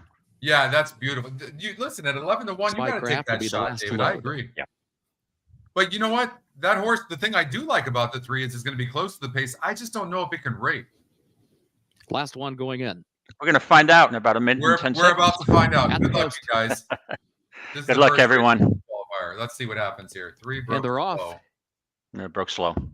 Spycraft on the far outside is out for the lead with Tilted Towers showing some early speed here as well. Figure Ready moves up to join them, and Figure Ready, a lane off the rail up now to challenge Tilted Towers for the top spot. Spycraft third, Rivoli is fourth down toward the inside. I really don't know. I know the horse is on the inside, David. I just don't understand the move there by the jockey. The 5th position as they go on the far turn. A gap of 4 more lengths back to 1 for Richie near the back of the pack, along with Coyote Road, and then Deb's Gunfighter, who's wide and last. As the field moves on to the far turn, 22.38 seconds with the time for the opening quarter. Tilted Towers leading Figure Ready. Tilted Towers leads it by 3 lengths off the turn.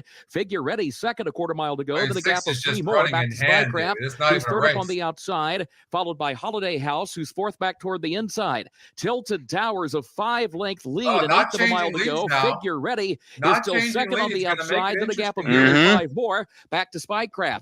Tilted Towers at the 16th pole still has the lead by better than 4, and Tilted Towers with Jareth Loveberry aboard wins the opener at Keeneland. Figure Ready home second. Spycraft was across the line in third, and then Rivoli came late from the outside to grab 6-2-10. Okay, 6-2-10. So you had 2-1 over 9-5. So my quest for value had blown up in that first race. So sometimes it happens.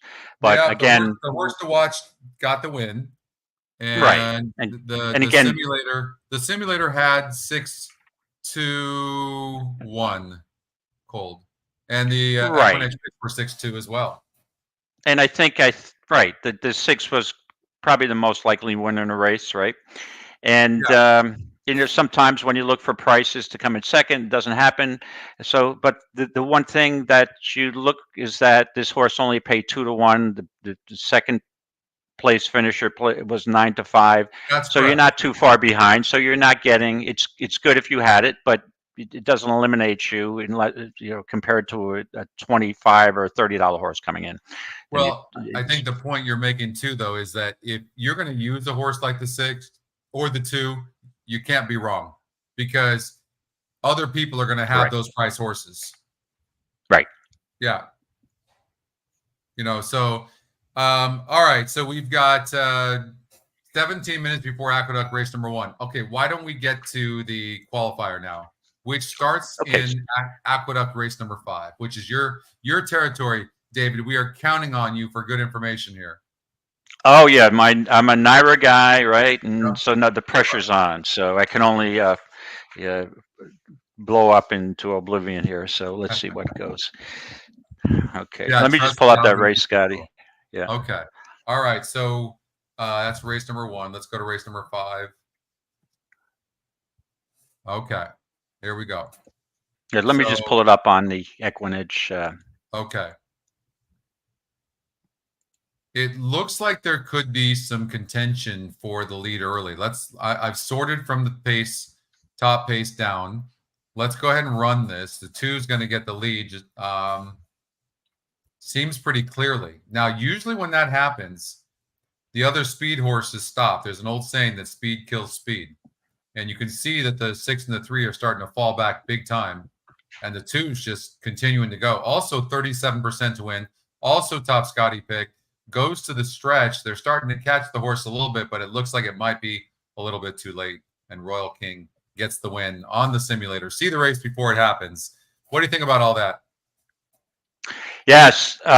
Knowing that it's raining at the Big A and the track condition is muddy for the first race, by the 5th race, I anticipate we're going to have a rather sloppy off track.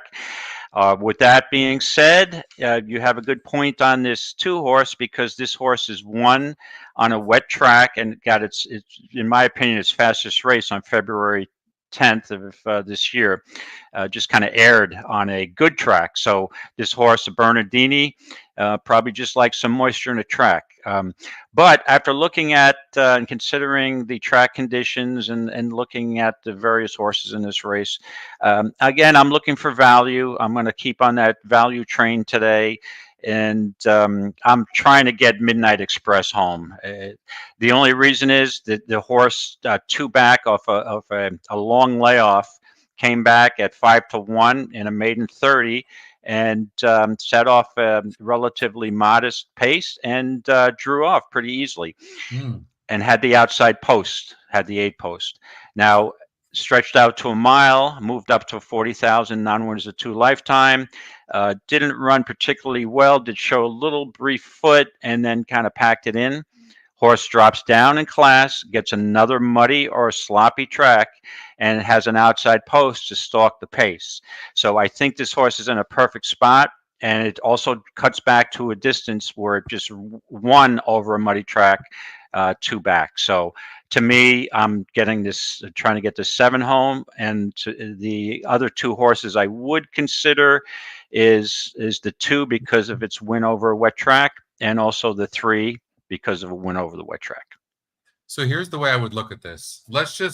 We see that the 2 horse seems to win the race on paper fairly easily. But if we took the horse out, now let's handicap it. And when you look at this, really, who's the only horse closing really? And that's the 7.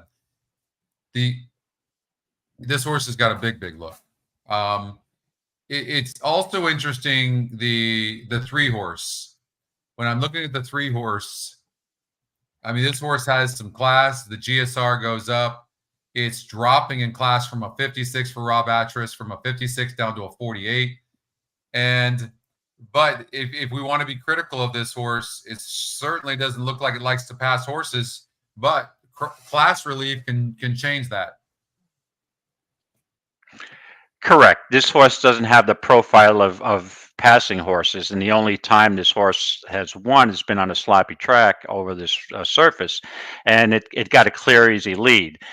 So to me, unless this horse has a clear, easy lead, which I don't anticipate here, it's probably not going to win this race, even with the drop down. But the drop down, this horse should be competitive. So I would assume this horse, or anticipate this horse, hitting the board.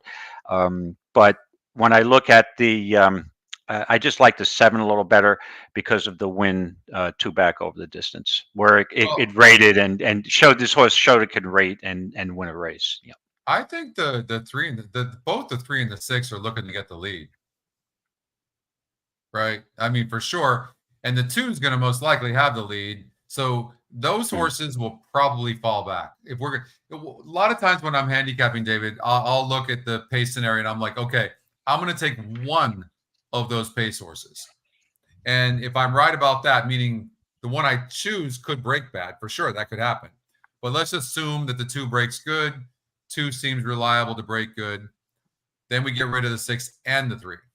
And when we do that, we run that, 2's in the lead, and then here comes the 4 and the 7. It was a nice move there by the 4, who also is 9-5 on the EquinEdge morning line. But when we go to the finish, it's just the 7 is really finishing with some interest. I think you got a good one there. And this horse can rate no problem as well. The 4 horse. Are you worried about the class level of the 7 a little bit, David? Because when I'm looking at this, track is now listed as muddy over at Keeneland. When I do look at this horse, the race it won was a 42 SOR. Today it's a 48. And you can see, I mean, it's pretty much, it didn't do anything against a 52 group last time out and wasn't bet. And now this is a 48 group. So it does drop a little bit. I think that makes me like the 2 that much more, if I'm being honest, David, because the main competition in this race looks to be the 7. And then you're killing off 2 of the speed horses in the 3 and the 6 with the 2. So to me, I think the 2 unless the 2 is no good, I think the 2 is going to be tough to catch. Yeah, I think the 2 from the inside post is going to have the lead, and it is going to be could be very difficult to catch, especially if it doesn't take any pressure from the 3 and the 6. The key is here, I think, because this is the 5th race. We've got 4 races to view and determine whether there's a speed bias at Aqueduct, because many times when a track comes up muddy, there could be a speed bias. You could see 4 wire jobs in the first 4 races. Then that might change my opinion a bit. But again, we have some time before that qualifier begins. So I would really get a better idea. What's the first rate? This goes off at 320? 328. So by 3:30, I'll have a good idea. Well, we should have a good idea if there's any track bias or not. And if it's speed bias, yeah, I have the reservation that the 7 might be a little cheap, but the key is here, the overwhelming factor is the win on the muddy track. So the track surface, the condition is the prime factor here with me with that horse. On a dry track, I don't know if I'd have the same confidence in that horse. So let's thank you very much, John. Take care. So let's go to Gulfstream Park, race number 6. That's the second leg of there's 10 races today within this qualifier, guys. So we'll go to Gulfstream Park, race number 6.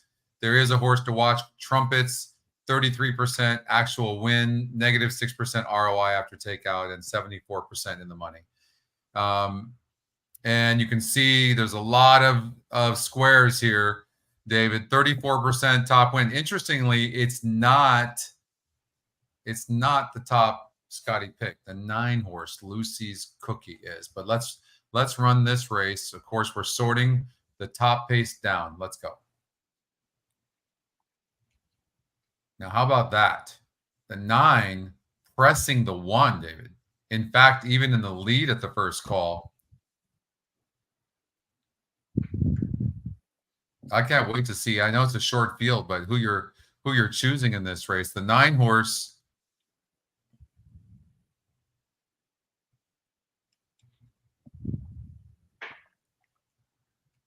Same as the picks. 9-1-5. Okay. We need your expert opinion as to what we should do in here. Okay, unfortunately, the horse that I had circled in handicap last night, and I was going to call my bookie and got an advance wager on, but to see if I could get any fixed odds in Europe on this horse, because at 8-1, I loved Evanora, but that's gone by the boards because I just realized the horse is scratched. So in this race, Tapeta, there's some again, the one I thought would have a clearer lead, but the scratch of the 4 is a big factor here. Now this 4 Face the Music has a ton of early speed, so that's it changes the dynamics of the race. These 5 furlong sprints on a Tapeta, I spent a lot of time at Gulfstream this winter. A lot of these races, once you get the lead, it's over. I mean, it's very difficult. And you got to watch the Tapeta, especially if there's any moisture in it, then it becomes just incredibly speed favoring at 5 furlongs. But with that being said, Buccos, I'm still looking for a little value here. So I'm on this, it would have been my second choice, but now since the 6 horse was scratched and we're down to a small field, I'm still going to look to squeeze a little bit of value here on the 7 on the dot.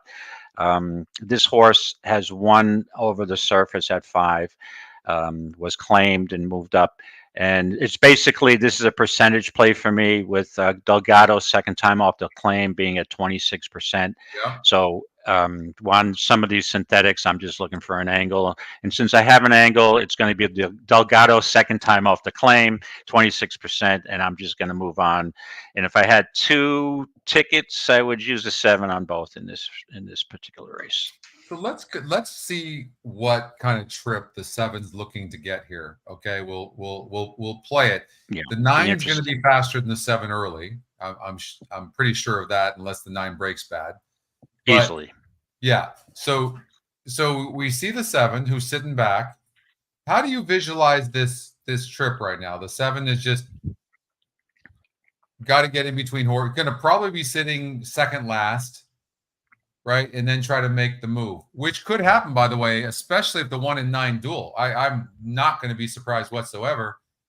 And the 5, at least on the simulator, this 5 is interesting. The Dove rules, the Scotty Longshot is 8-5 on the EquinEdge morning line. So if the 1 and 9 duel, I would, you might want to look at this horse. I don't love horses, David. I don't know about you. I don't usually love horses that break their maiden face winners for the first time. But this is not particularly the strongest group in the world. Yeah, I agree. And especially since the 1 ran the fastest race the last time out. And I just also realized the 8 was scratched, Immortal Love, who was also going to be a pace factor.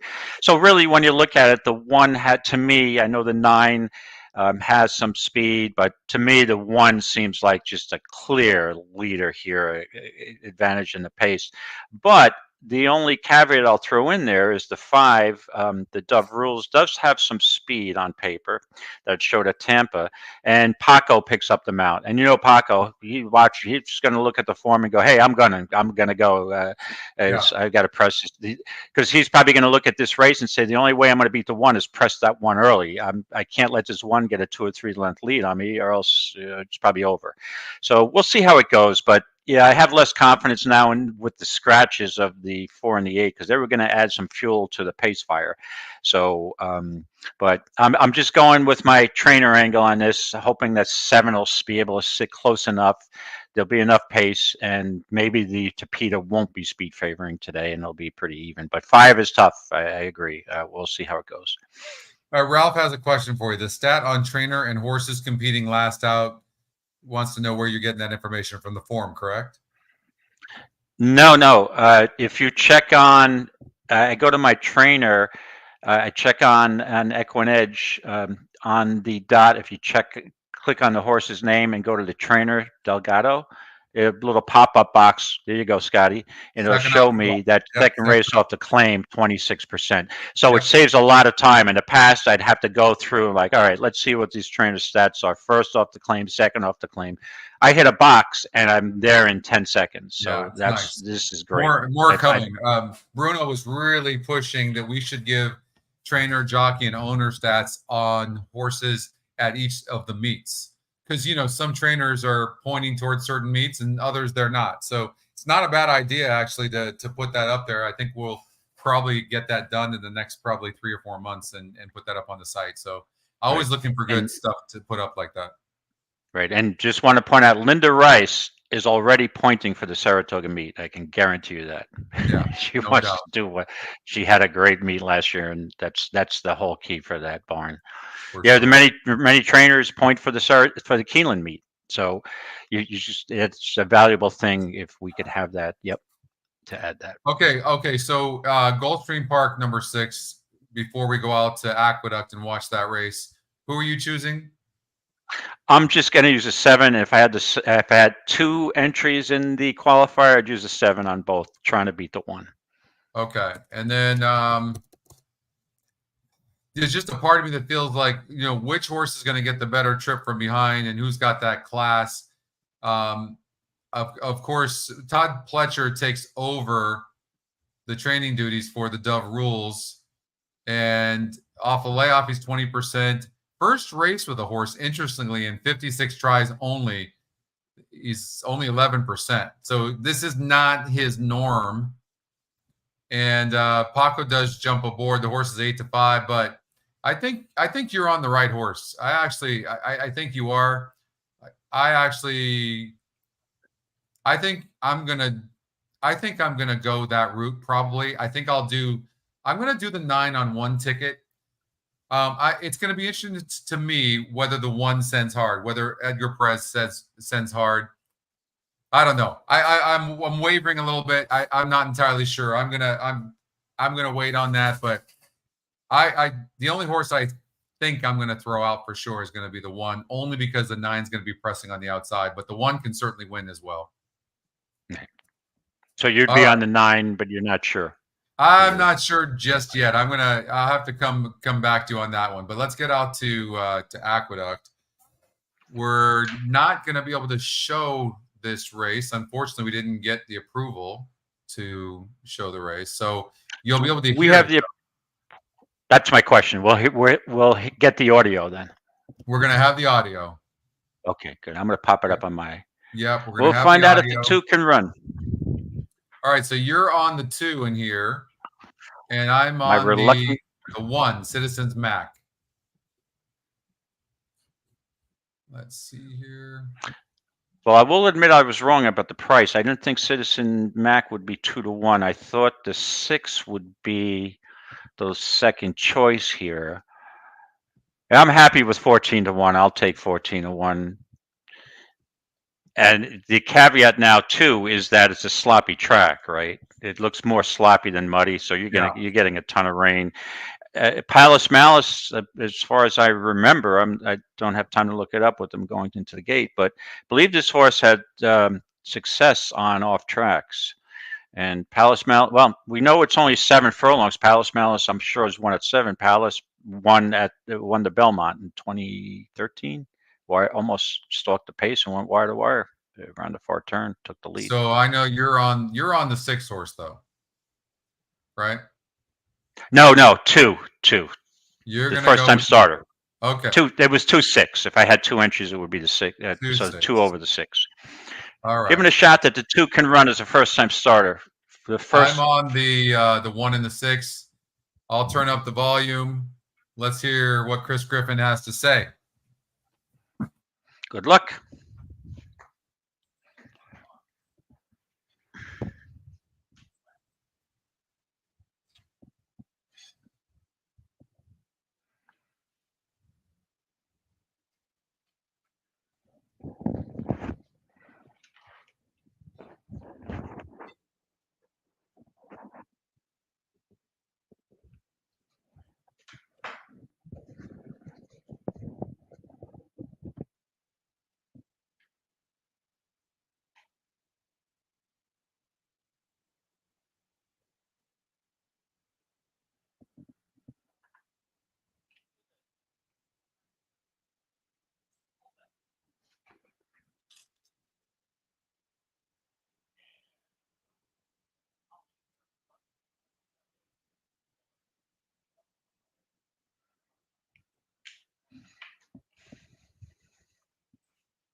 Well, we All got value, but I had the Yep. wrong value. The 4 goes wire to wire, and my 2 horse that I reluctantly hopped in the air at the start, costing him all chances. Horse goes wire to wire, the 4 horse. Unbelievable. I didn't see Connections that don't win too often, but well, clearly the track is favoring speed. Clearly. right. But you gave this horse.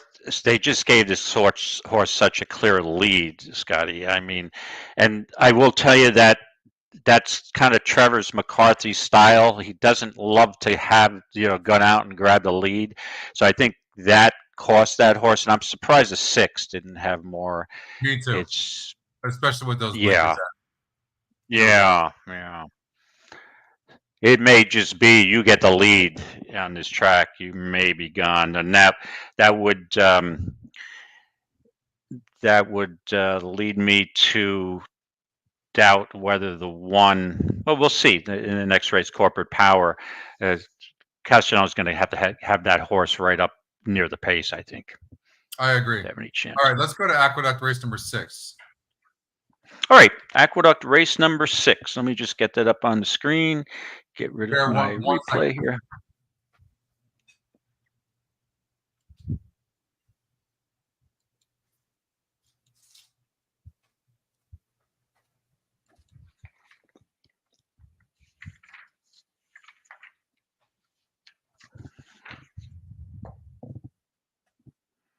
Okay, Aqueduct, sorry. Race number 6, Little Lindsay. We have 2 scratches. Number 5, Little Lindsay, and number 7, True Empress. And let's see the conditions of the race: 7 furlongs, New York State bred optional claimer for 45,000. All right, let's run this thing. Sorry, I'm just and Scotty will run the little simulator. All right, let's run this thing. All right.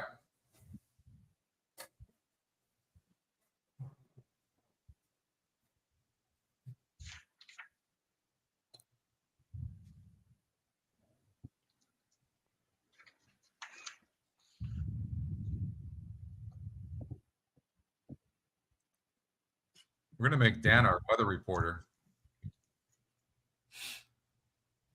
Rain ending, Aqueduct, 28 minutes. Thank you for the update, Dan. The thing is,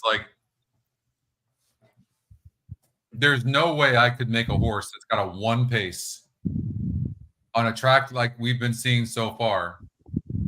I think that would be dangerous. You're going to tell me you like the 1 horse, aren't you? That I like the 1? Yeah. No, I don't like the 1. Good. I just think that horse. I mean, that horse has really got to make up a lot of ground. Yeah. And I don't really see. I mean, the 2 takes blinkers off, so you would anticipate that horse not showing much. Harlan's Bond doesn't have much. There's 2 horses in this race. You say I'm looking for value, but now with the 2 scratches, the value's gone out of this race. To me, it's between the 4 and the 6. Queen's Masterpiece is interesting. The only issue is with me, the only race on a sloppy track, it kind of just didn't. She didn't really fire. She won first time out for James Bond, and he usually doesn't win with first time starters. So I thought that horse, and this horse was 19-1 and didn't really take any money. But this horse has some spotty form. I mean, October 8th off a layoff, another big bang up race. So this horse can run off layoffs, but I'm concerned about the last race where she's just kind of stopped and was eased. I usually don't like to play a horse off a race. I don't care how long the layoff when the horse was eased. Just not the winning profile for me. So with that being said, I think the 4 horse has enough speed to be close here, and I just don't see much in this race to challenge this horse. And I'm going to be on the 4 here, 4 over the 6. So yeah, the 4 the last time this horse went 7 furlongs, it was on a synthetic track and that had a low GSR of 57. Today's a 67, and it was against a 60 group. That being said, it was on the lead. And let's see on the first call, it's going to be pushing for I have no doubt this horse, the jockey, is going to be pushing for the lead here, and so is the 2, and they seem equally fast. The jockey on the 2, Manny Franco, might back off, but he's pretty aggressive, isn't he? Yes, and the thing is that would worry me if I, with a 2 on the lead, is blinkers off. So with blinkers off, probably not show as much speed. So I think that opens the door for the 4 to get a clear lead. And I just also, Scotty, wanted to point out that this horse also ran 7 furlongs on a muddy track back on December 4th. 2022 at Aqueduct, and had the 1 post and led for most of the race, and was ran a good race, finished second. That was a New York Stallion Series back in 2022. So that was a state bred restricted stakes race. So that shows that the horse could probably against this company easily get this trip at 7 furlongs. All right, and what do you make of the 3-horse Harlan's Bond? I mean, this horse seems to fit here. Seems to be facing a little bit easier. Can definitely close. It doesn't necessarily need to be too far back. It's 9-2 on the EquinEdge morning line. Yeah, this horse.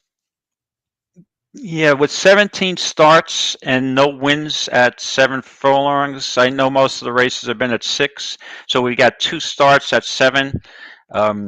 Never really made up any ground. This, to me, the profile on this horse's PPs are screaming out that this is a 6 furlong horse to me. So this is a horse that I wouldn't consider. Okay. Now I think the 1 may be more suited to getting 7, but I think it's just so pace compromised that could I see the 1 closing and finishing a 2nd or 3rd here? Yeah, possibly, and splitting. Yeah.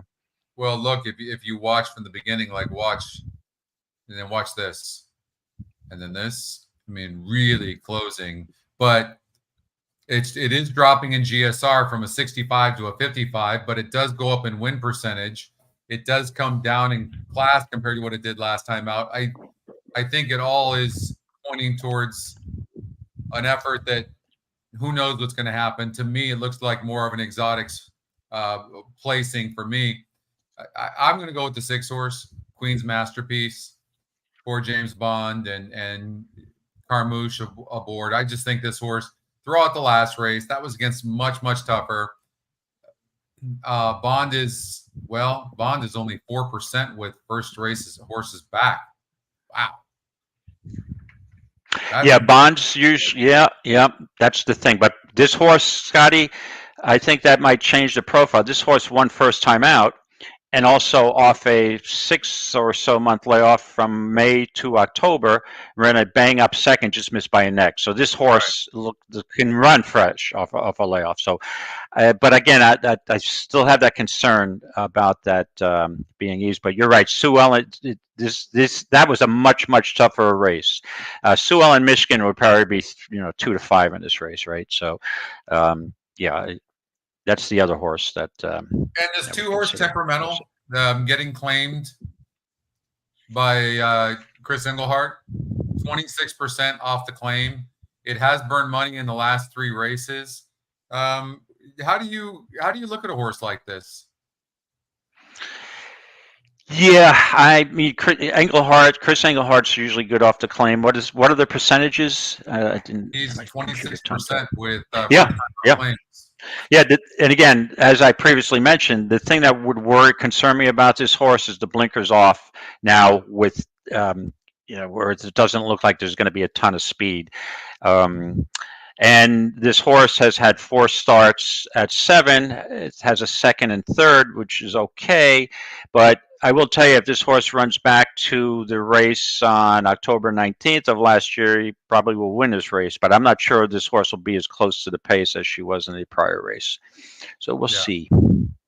So I think the best thing here is for the jockey, the Bug, who's getting 115 pounds, to send this 4 horse and hope that the 2 decides not to go and maybe break slow like it did in its last race. I mean, I think that's its best chance, because if these 2 horses duel, I think the 3. Like, I know you don't love this 3, but let's see. Hold on here. Donk has the 4. So he's sending. He's got the 4 and he has the 3. So he's sending on the 4. And that will possibly set this up for the 3 horse. You know what? I'm going to settle in on the 3 and assume that the 2 from the inside post and the 4 are going to duel. And so I'm going to go with the 3 horse. I'm actually going to make that my play. So you have one donk and I have the other donk? Yeah, we got the donks. So do we get 2 honks for 2 donks? Okay, Yes. There you go. Yes. That's our motto in this race. 2 honks for 2 donks. If you like donk, honk once. Yeah, So we get we're doing two the donk. 2 honks. Okay. Yep. So there we go. I do think the 1's going to make a run, but horses just aren't winning from that far back at this track. Oh, Keeneland is Right. Keeneland is off. Shoot, hold on here. I wish I'd have seen that ahead of time. I apologize. I did not. Oh shoot! Yeah, I missed that. Needed 4th. Oh, we missed it. Guys, I'm so sorry. 6 horse wins the race at your 3 to 5 favorite. Which we thought was the most likely winner, and I needed the 4 to plug up. What just happened? Oops. Sharp Shot was bet down to 3 to 5, and he certainly won like a 3 to 5 shot here. He looked like he might have been in jeopardy here as a horse kind of came up to his flank, but then he pretty good, I kicked think. back into gear, splashing home over this muddy sealed track, and he kicks home clear in the end, winning by multiple lengths. It looks like the You can see 9's the gonna second get and up for third place second, finishers David. well far Wow, back, as it 6 does look like oh, the 6, inside 1, hangs on 9. for Or that was second. the But 7. 3 to 5, your winner in the second. Yep, we talked about the odds on that horse, most likely winner, but I was looking for my horse, my long shot, finished 4th, it looks like. Keeneland 2. Let's take a look at Sharp Shot. Well, let's see. Bear with me here. Okay. Let's get this up. So Sharp Shot was 40% top EquinEdge pick, and it was also a horse to watch, winning 47% of the time in this scenario. When a horse is top pace, top win, top SOR, top EE morning line, EE top pick, it wins 47% of the time, 81% of the money, and -6% ROI. And let's see what happens here. So it did have, if you look at the first call, it showed dueling. And then here's second call, it starts pulling away and winning. And then the Scotty long shot was the 7. And I think that horse, so 14 got second over the 9. 14 got second over the 9. And I had eliminated the 14 because I thought I was going to get scratched, but no matter. The 6 horse did win. It looked like it was the horse to beat in there, and Sharp Shot gets the win. That was the 14 and not the 1 who finished second? Yep, that was the 14 horse that got second. Okay. At 67 to 1. And that's the value. So I played the wrong value. So that's what my point was. Yeah. I don't want the 3 to 5. I thought the horse is the most likely winner, but when I'm playing these contests, I'm looking for value. And you got one, 14. Now, how the heck did that horse get over to the rail? Yeah, it's a really good point. I mean, we missed that race. The simulator did not have the horse. It just didn't. But look, it had the 6 winning pretty easily though. So I don't know that that's a look at. It had the 7 and 10 about 2 lengths back, and then it was pretty equal to the other horses. So I'm not surprised to see a long shot get up for second, but the 6 horse won for fun.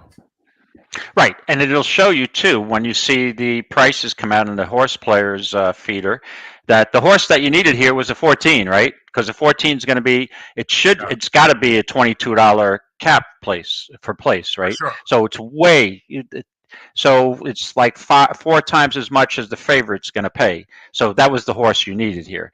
So my point is, looking for value, you might get beat by a 3 to 5, but you just had a great cap place horse come in, and that's the horse that's the horse to play. Yeah, because I couldn't come up with that, so I was looking for a horse who was 14 to 1 instead of 67 to 1. Right. I would have taken $12 for the place. Now you're going to get 22. Now you're going to get $22. Yep, that's going to help a lot of people, especially you only have 6 races into this feeder, so that might be a big thing. Right. I wouldn't anticipate too many people would have used that horse. Let me pop up the horse players, the leaderboard here. And I don't want any comments that I'm in the last. I'm acknowledging that right now I think I'm 100 in dead last. I'm taking a goose egg. 32-20 for the 14. Yeah, but that'll be capped in the tournament. That'll be capped at 22. 22. All right. We had 1, 2. Looks like 3, 4. It looks like only 4 people had that cap horse. Wow. Okay. Well, you still got a shot then.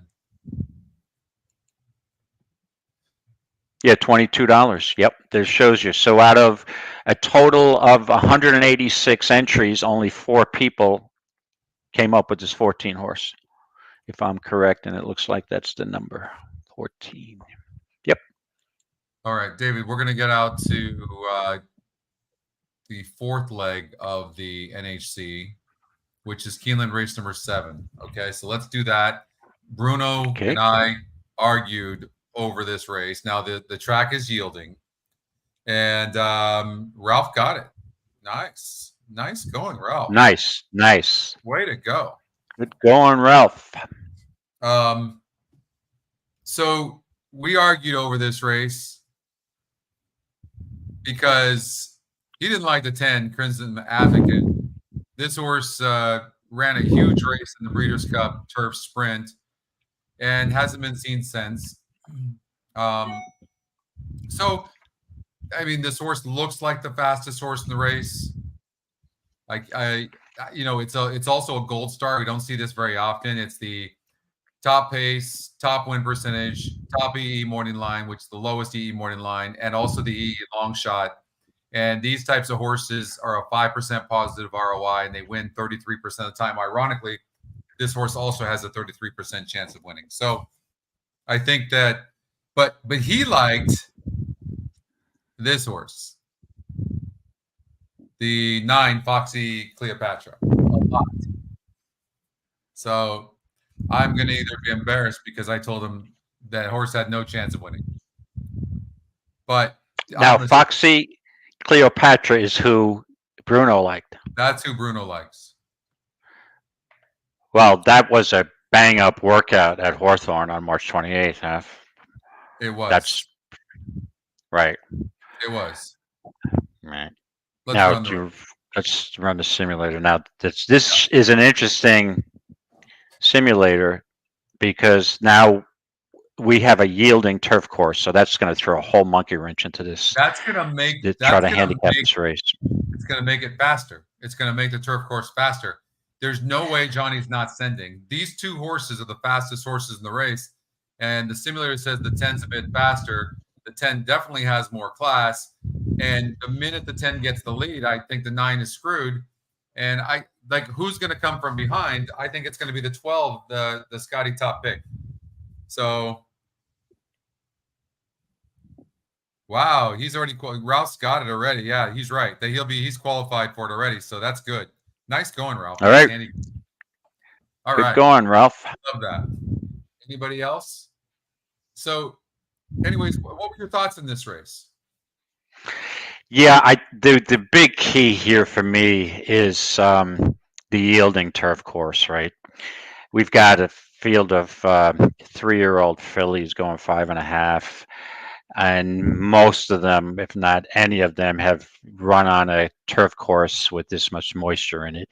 So that opens up the door, opens up the barn gates for a bomb play to come in. This is right up my alley on a race that I can't decipher, and I have no clue what's going to happen on the yielding turf course. I just know that it's only 5.5 furlongs. Usually you get the lead and you're gone.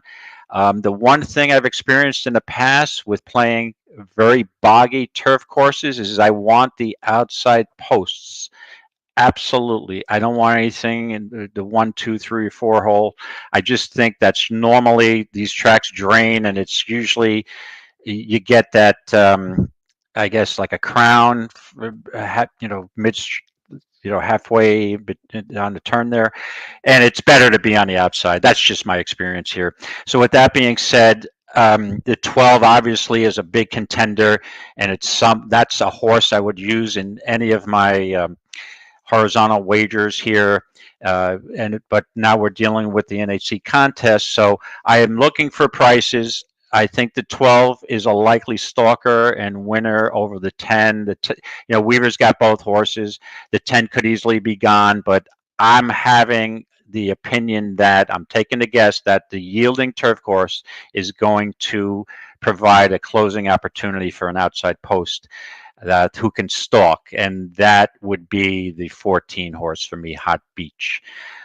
This horse is first time on turf, has a bang-up workout on March 17th. Did Bruno, Scotty, mention this horse's workout on the 17th? Which one? Hot Beach, which was on the AEs. So now she drew in. Okay, with that being said, it's got another really bang-up workout on March 9th. And the March 17th work was on the turf. March 9th was on the dirt. So this horse is working well, off a layoff, and I like that first-time turf this horse is an Omaha Beach. I mean, there's actually he's got a on this on March 27th. There's his work, nice and easy 5/8 this morning, finishing up in hand through the lane while never being asked. So he gave that a 3-star. Yep. Okay, and I like that last work, the 27th. So this horse basically worked bullet workouts the last 2 workouts prior, and now it's just an easy breeze, I love that coming into that. So I would use the 14 here, and now I'm going to be trying to be another wise guy. I'd use the 12 in exotics, but I'm only going to be a wise guy here and give a shout out to the 8 horse. Because I think that with the yielding turf course, this horse has got 2 good races over sprint surfaces at fairgrounds.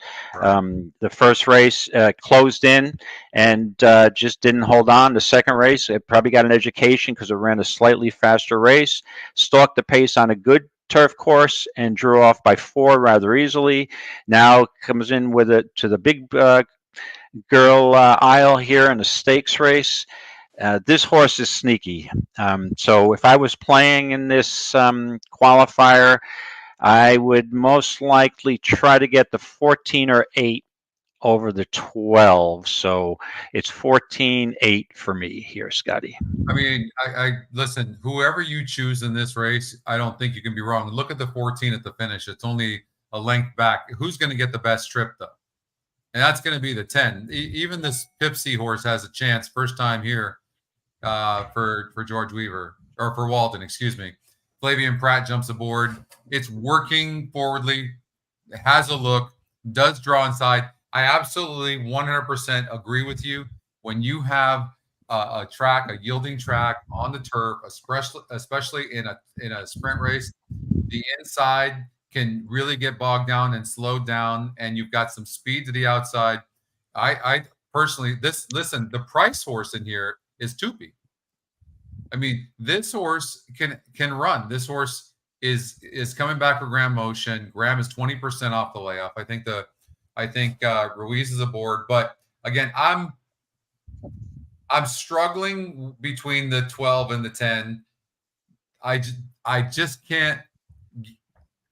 I can't get by the 10 horses speed, but then again, when you look at George Weaver and the jockey trainer combination for both the 10 and the 12, if you look, he's 14% with Johnny Velasquez, and he's 21% with Ortiz. Maybe that's something, maybe it's not. I don't know.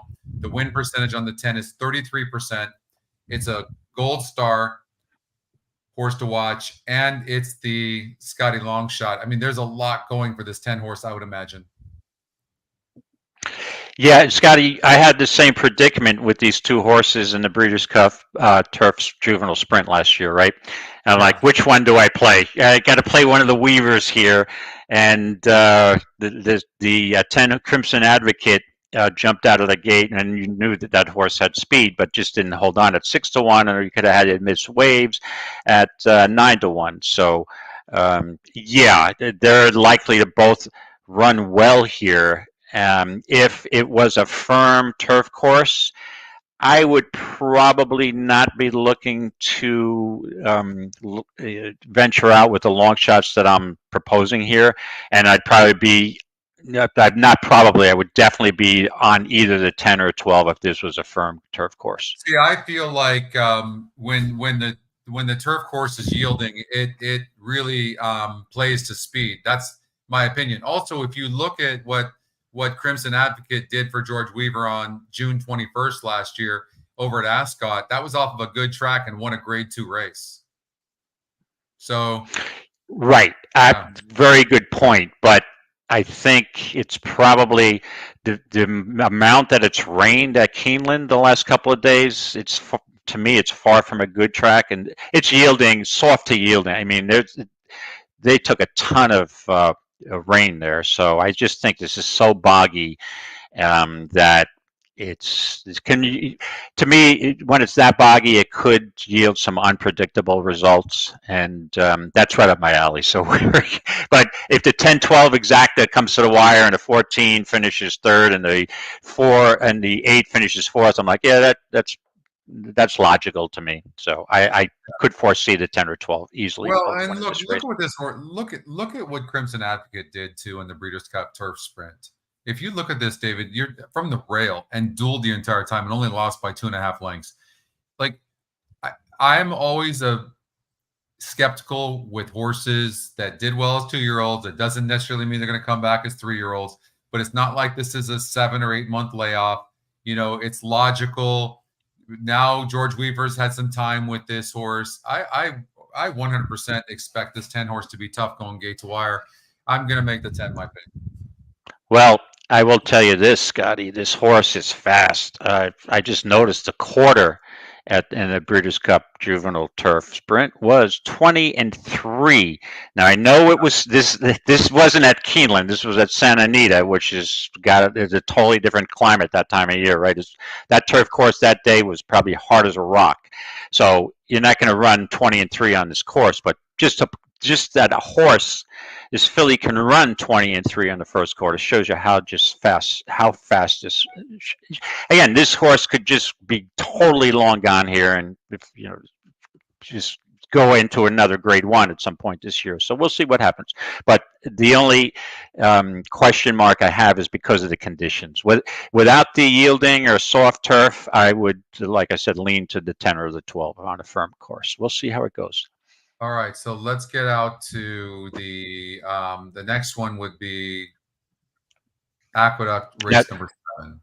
Do we have a Aqueduct second coming up that we can listen to? Let's see here. Aqueduct, yes, we do. Yes, we do. Aqueduct 7. Yeah. Let's do that. Thank you for the reminder there. Okay, Aqueduct 7. Remind us who you're on.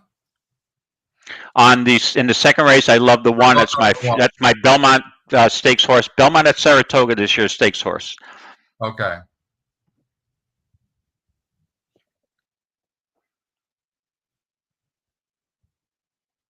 Got to get off well, though. In this type of track, you don't want to get off bad like the last 2 races.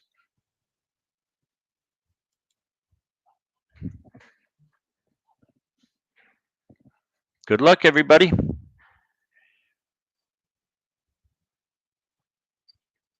Broke fine.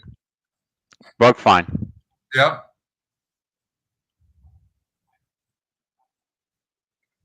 Great position. Just don't want to give this 3. He looks like getting an easy lead. Yeah, I was thinking the exact same thing. Like like that's a tough horse to give an easy lead to. 24.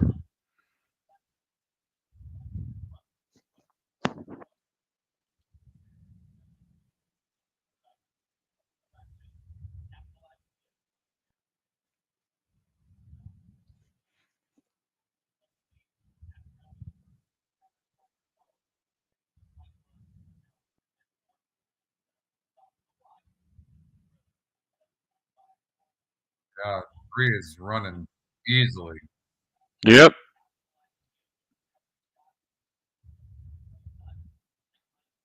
Not sure the one's liking the off track.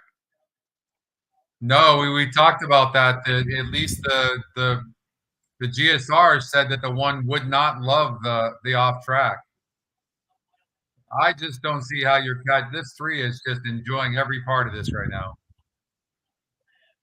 Okay, here comes the one now. Come on, 1. Get him off the rail.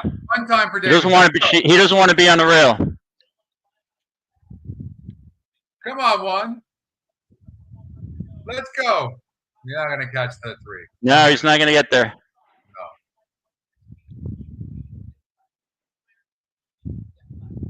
Just had things too easy. Yeah, I have to tell you, I wanted the rail. I'm not happy with that trip. We did save ground, got off, but it shows you that you get a clear, easy lead on a track like this. You couldn't be gone, and that was the case here. I didn't foresee this horse getting such a clear lead, but that's the risk you take. And I think that going forward on a dry track, or if these horses match up again, the 1 is going to beat him.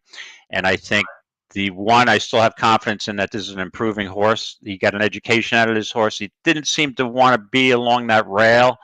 He did make up some ground when it looked like he was just spinning his wheels. So, yeah, actually, it was a good race for the 1. I think it's a good educational race for him. Yeah.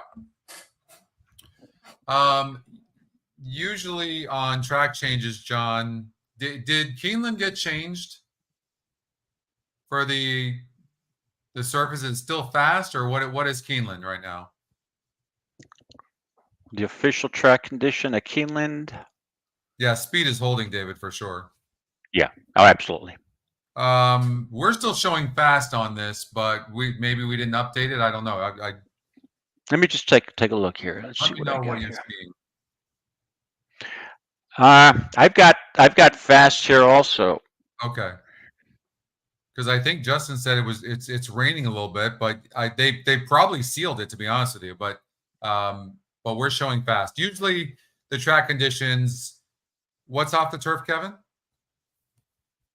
Just race number 5, I believe. Right at this point, unless you know. Yeah, just race number 5. Okay. As far as let's go to race number 7 at Aqueduct. That's the 6th race in the 10-race series for the qualifier, David. Okay, let me get up on my screen here, and we'll be ready to go. Let's see here. We'll go to Aqueduct, race number 7. All right. Hold on 1 second. Okay. I'm going to run this race for you guys. I'm sorting by the fastest horse in the race at the top. Okay. Run the stimulator here. I just got to stand up for a minute. Back's a little stiff. Now, I remember this because the 6 shows a fast number, but I don't think the 6 is obviously the simulator is saying the 6 can't keep with the 8. But the 2 horse just comes like a shot. Radio red. But the 7, Be the Boss, is right there as well. All right. What are your thoughts here on this, David? Yeah, I'm going on my venture, my shopping venture for the prices, and boom, do I have a horse here.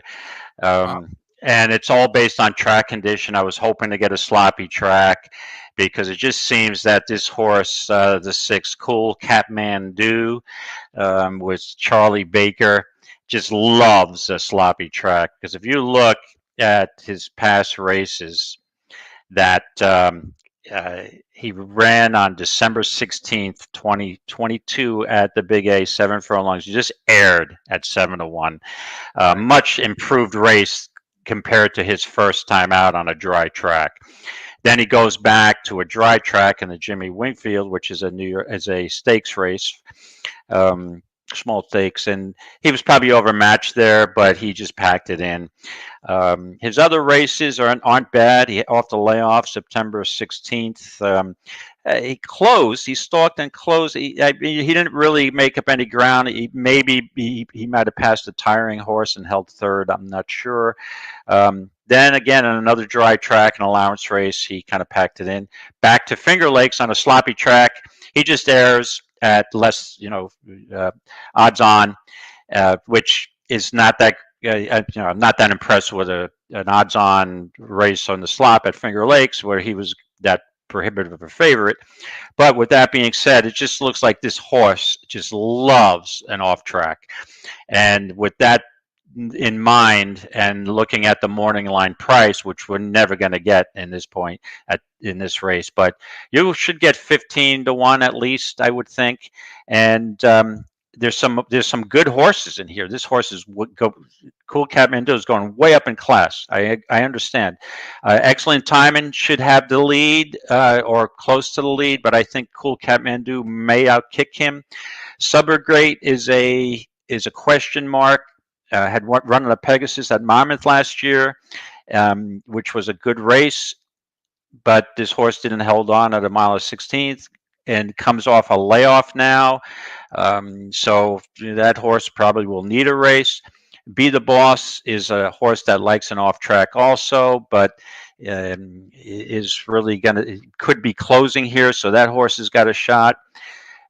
Radio Red, I don't love the rail one for this horse, but Radio Red's beat me so many cases, I don't even know what to think about this horse.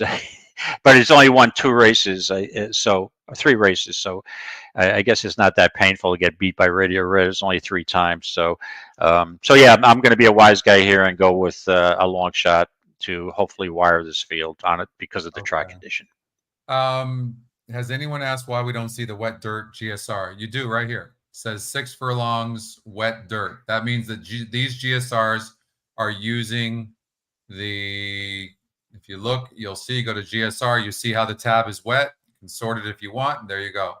So 8 has a 64. There's a 64. These are all wet GSR numbers. Okay.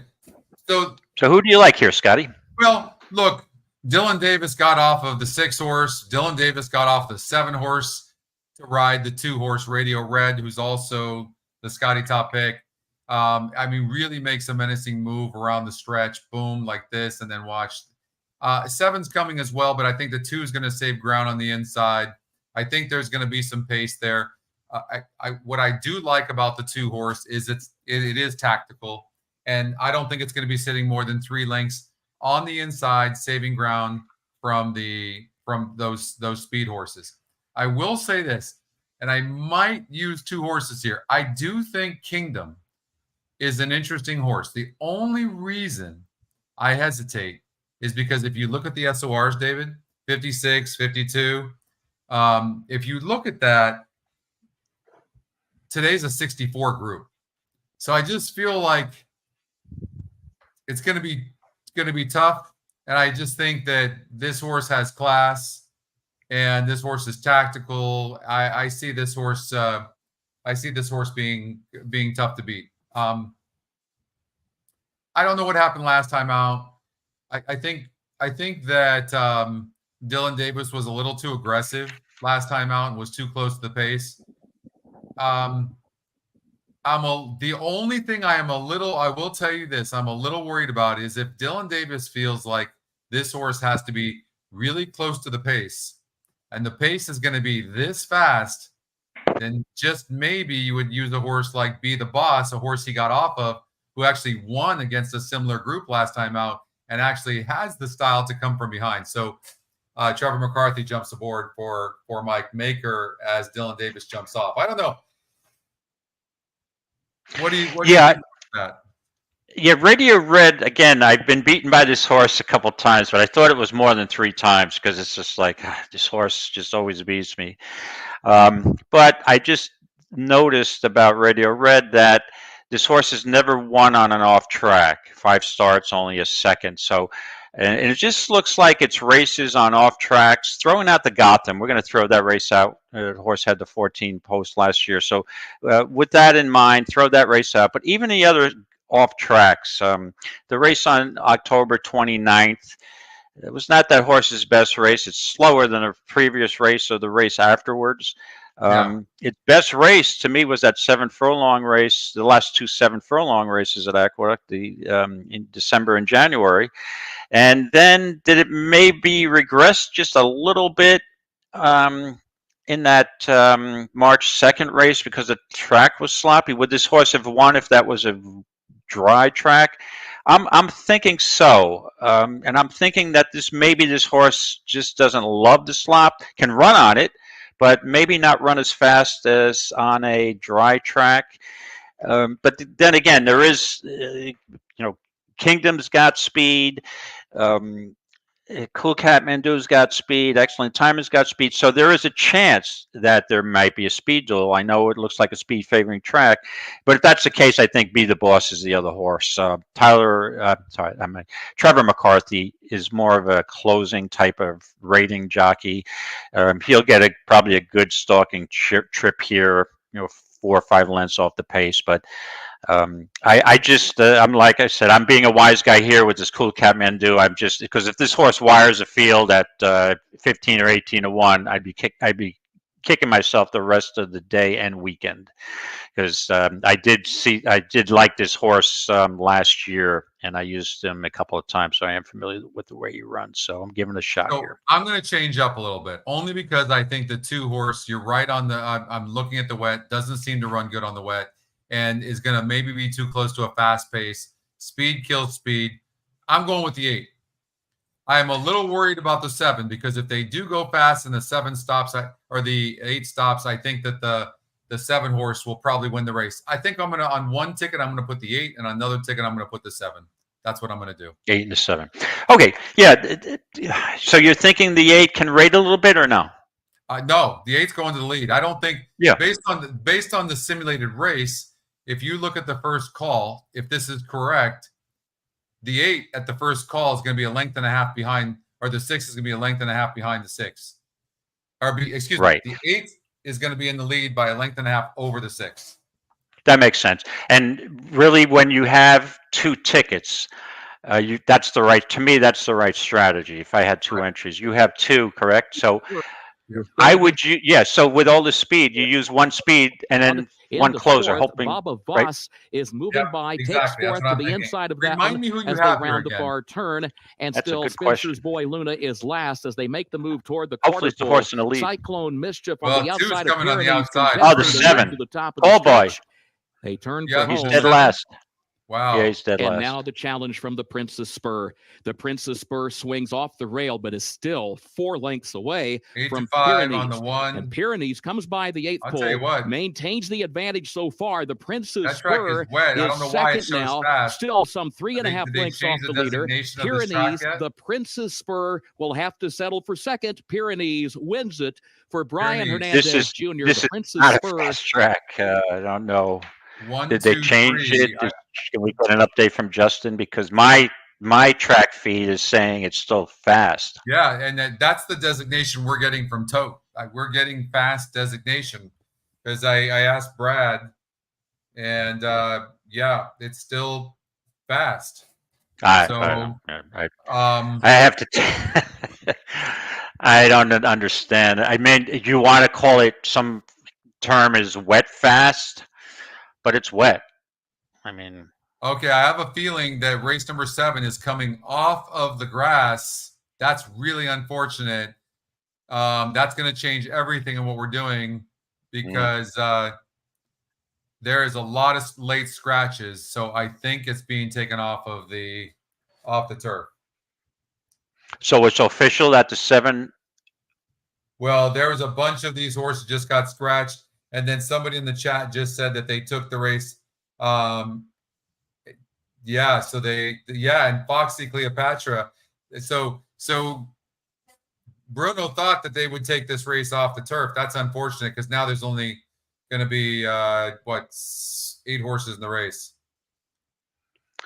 Yeah, it's still showing me that it's yielding on the turf, even with the scratches. Hold on a second. Yeah, this just hasn't gone through Tote yet.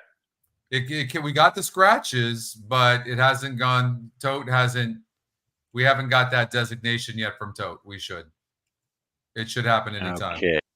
Yeah. Okay. So okay. So we've got to go back through that race then. Yeah. Well, it makes my play a lot easier. I don't have to change my my picks. So okay. So we got to get back to Keeneland race number 7. Right. And unfortunately, my price play goes out the window because the way I'm looking at this, Scotty, that with the scratches in this race moving to the dirt, right, that I'm going to have the favorite here with the 14. Yeah. Let's see here. Keeneland race number. Let's go to race number 7. And yeah, I recognize it's still showing. Bruno loves this 9. Let's look at these. Let's look at these horses. So, Antique Silver, Turf, but Hot Beach could be really, really tough to beat in this race. Is that who you're going to go with, the 14? Yeah, that's who I like, Scotty, on the Turf, because first time Turf and it had the great workouts. Yeah, I'm still going to stick with the 14. Now I'm concerned about the price because I'm looking for some value, but obviously you got to just go with what the track is offering. I mean, it's, but I still think I'm still going to try to make the 8. The disadvantage we have is this is pick and praise, so this has got to be, and we don't know what the odds are going to be. So I think if I was using 2 tickets, I'd use 14 on 1 as one of the favorites, if not the favorite, post-time favorite, and the 8 as my long shot. So 14, 8. Now, Foxy Cleopatra, if this horse can run on the dirt, this horse could be long gone. But 1 synthetic and 1 turf would lead me to believe I'll take the risk and watch this horse run and not wager on it. So I'd be more comfortable with the 14. So if I'm going with a horse that's first time on the wet dirt track, I'm going to take a price, right? I'm going to take the 8 instead of the 9 because I'm getting a much, much bigger price on the 8. So 14-8 for me. Still on this. Yeah, then the 9's gonna get off. Is gonna get bet. So we're still not showing it on our site. I don't know why. Brad's looking into it right now. So we'll update Keeneland race number 7 being a late scratch. So don't fret. That's gonna get taken care of. So okay, so you're gonna go with the 14 or the 8. Which one is that? Which one are you gonna go for? Yeah, well, I'm going with the 14. If I had 2 tickets, I'd use the 14-8. But I mean, if I knew the 14 was going to be 7-5, I'd use the 8. But I'm going to have to take a guess on that if I'm in the qualifier. So 14 or the 8. Let's look at the wet breeding. So the 9 is a 64. The 6 is 58. The 8 horse. So 59. All right, come on, 14. Oh, look at that tab, 81. Look at that. Oof, 75. Like 14's got some serious wet breeding. And then the 5 horse, very low. I'm just off of that alone, I'm going with a 14. Plus, it was already the Scotty's second pick. Okay, hold on here. So right, but I have a feeling this horse is going to be 7-5 right now. Yeah.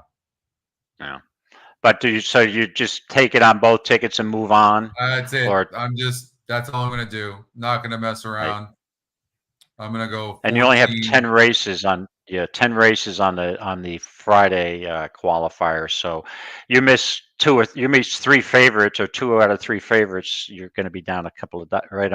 And we've seen numbers varying. I mean, this could be a really tight qualifier with 50 people between $90 and $70 with needing $4 or 20 cents to get to that NHC seat. So this could be a tight contest today.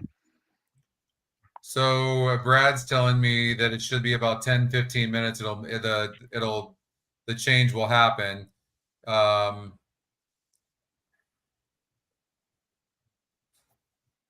Let's see here. Yeah, with those scratches, it's got obviously in the works being off the turf. It's just a matter of it's the off now. communication.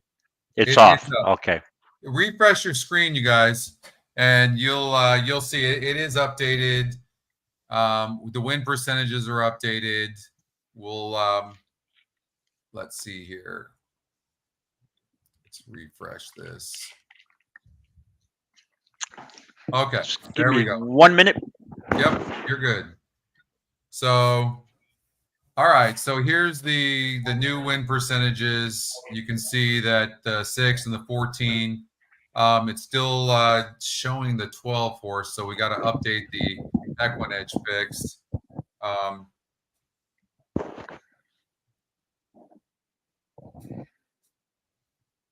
So it's sometimes because the system has to go through the algorithm to update, and so it has to go to one server and then come back, and sometimes it can take a little bit longer than we like. We're working on that to make that a quicker process, actually. But okay, so race number 7. I'm Bruno predicted this last night and said if this is taken off the turf, and even if it's not, this 9 horse is going to be really tough to catch.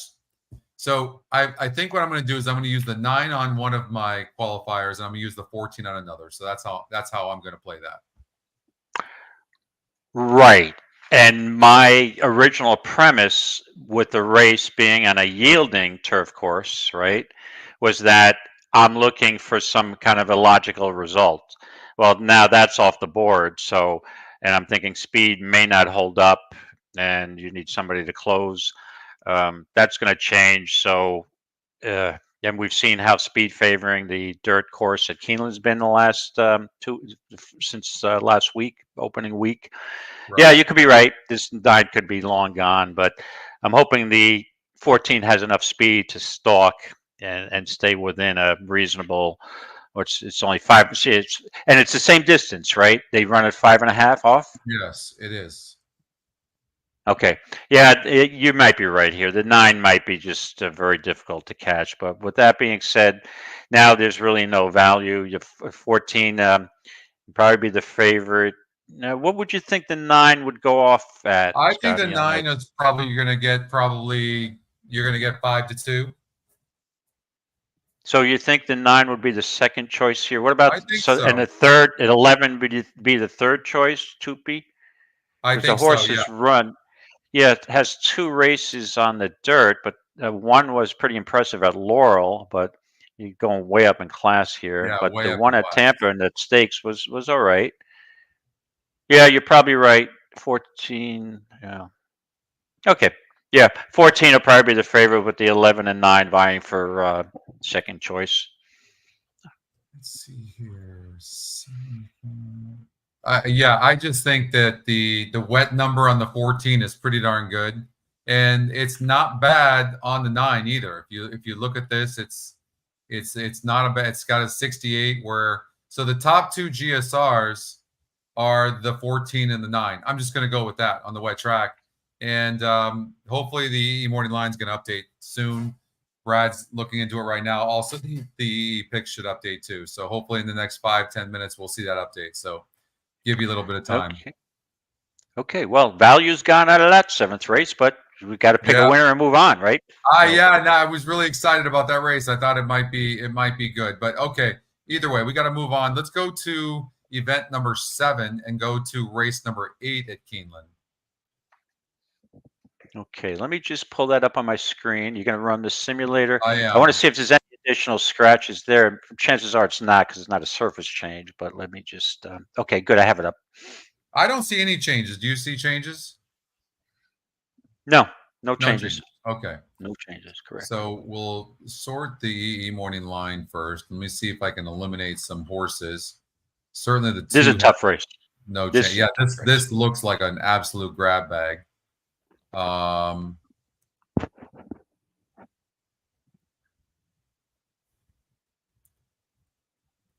Okay. All right. Let's going to sort by the pace. Let's see if the 11 and the 8 are dueling. The 11 is also a top pace, top win, top EE morning line, EE second pick. So it's prediction is 39% to win. It's only 18%. So what that means is the horse's win chance is 18, but it looks like a wide open race. But in this scenario, when horses meet this criteria of metrics, they win 39% of the time. So you might want to keep that in consideration. It's also the Scotty's second pick, and it's 73% to be in the money, and it's almost a flat bet profit. So if you look at the first call, the 4, 11, and 8 are like right there speed, and they all look to need the lead. It looks like to me. So we see the second call, 8's backing up, 4 starts backing up, and then here comes the 5 and the 3. The 5's interesting, Suncroft. I don't know. Anyways, I'd love your opinion. Yeah, this was a tough race, and you know, when this looks like it's a wide open race, so I'm looking for value. But I mean, I started making cases for 5, 6 horses here, so you got to decide on how this race is going to shape up. So the first thing is the distance. It's 7 furlongs. Now we're dealing with an off track. Yeah. We've got some horses, but let's go right to the 5 that I'm concerned about. There's the changeover and adjustment to moving from synthetic to wet dirt. So like we said, when I don't mind surface changes, as long as I'm getting a price, I'll take the chance that the horse can run. With this case at Suncroft, there's just no value trying a wet dirt course for the first time. So I'm not going to use that horse. There seems to be a ton of speed here. Is it possible one horse gets out in the lead and doesn't look back? I don't know. The 8's got a ton of speed, and this trainer, Brett Brickman, had a winner last week. And also Bill Walden had one also. So their barns are off to a pretty good start here.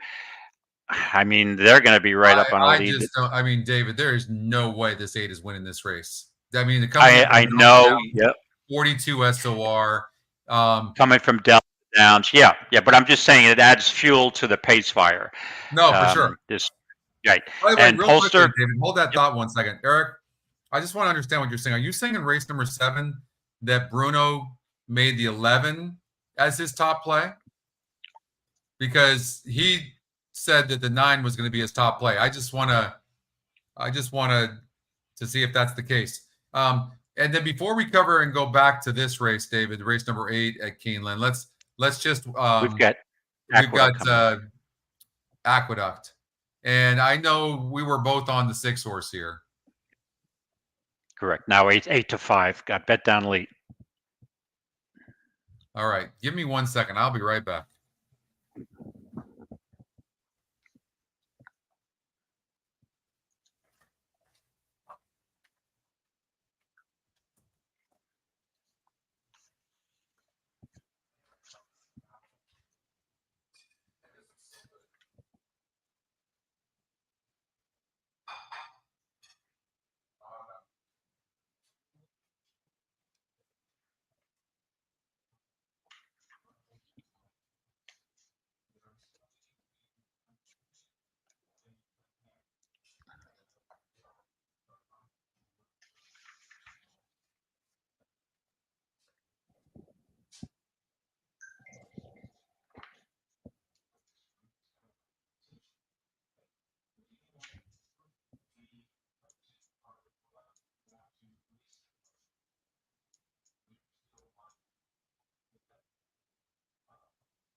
So it looks like we've got the 6 now at Aqueduct, and the 3rd race is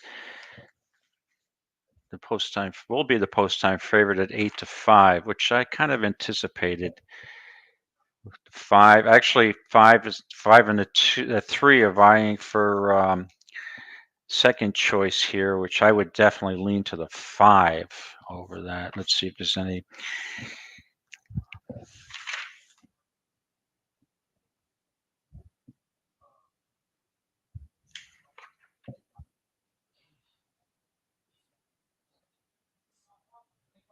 You know, with the blinkers being put on this 6 horse and Dylan Davis riding, I think this horse could be long gone. We'll see if this horse can easily get the lead over the 4 horse.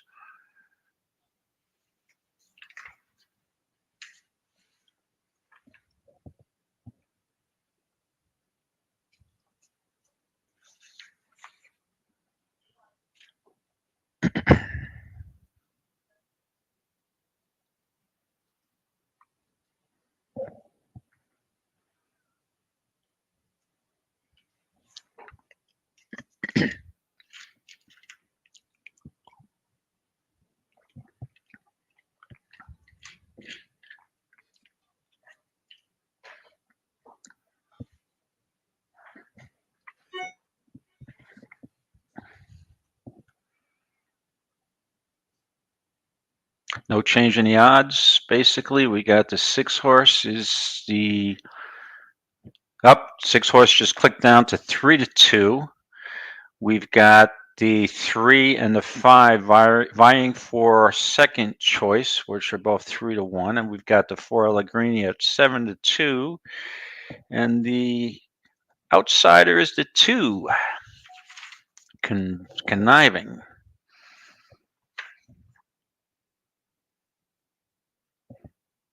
Well, good luck, everybody who needs a few dollars to get into that qualifying spot in this feeder. Good luck.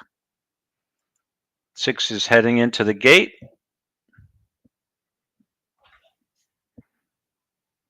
And they're off.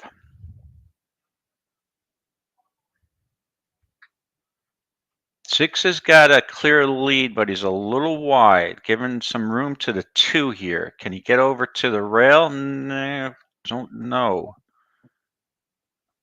This is an interesting ride. Well, the jockey on the 2 is being super aggressive. Yes.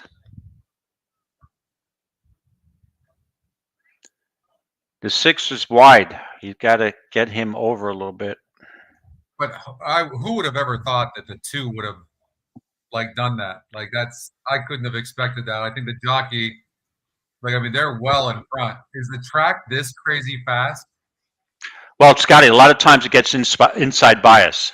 That's maybe the reason. We're going to find out here how well this 2 holds on. These are fast fractions. Sometimes it's just not speed. It's speed and inside. No, I think we're good here.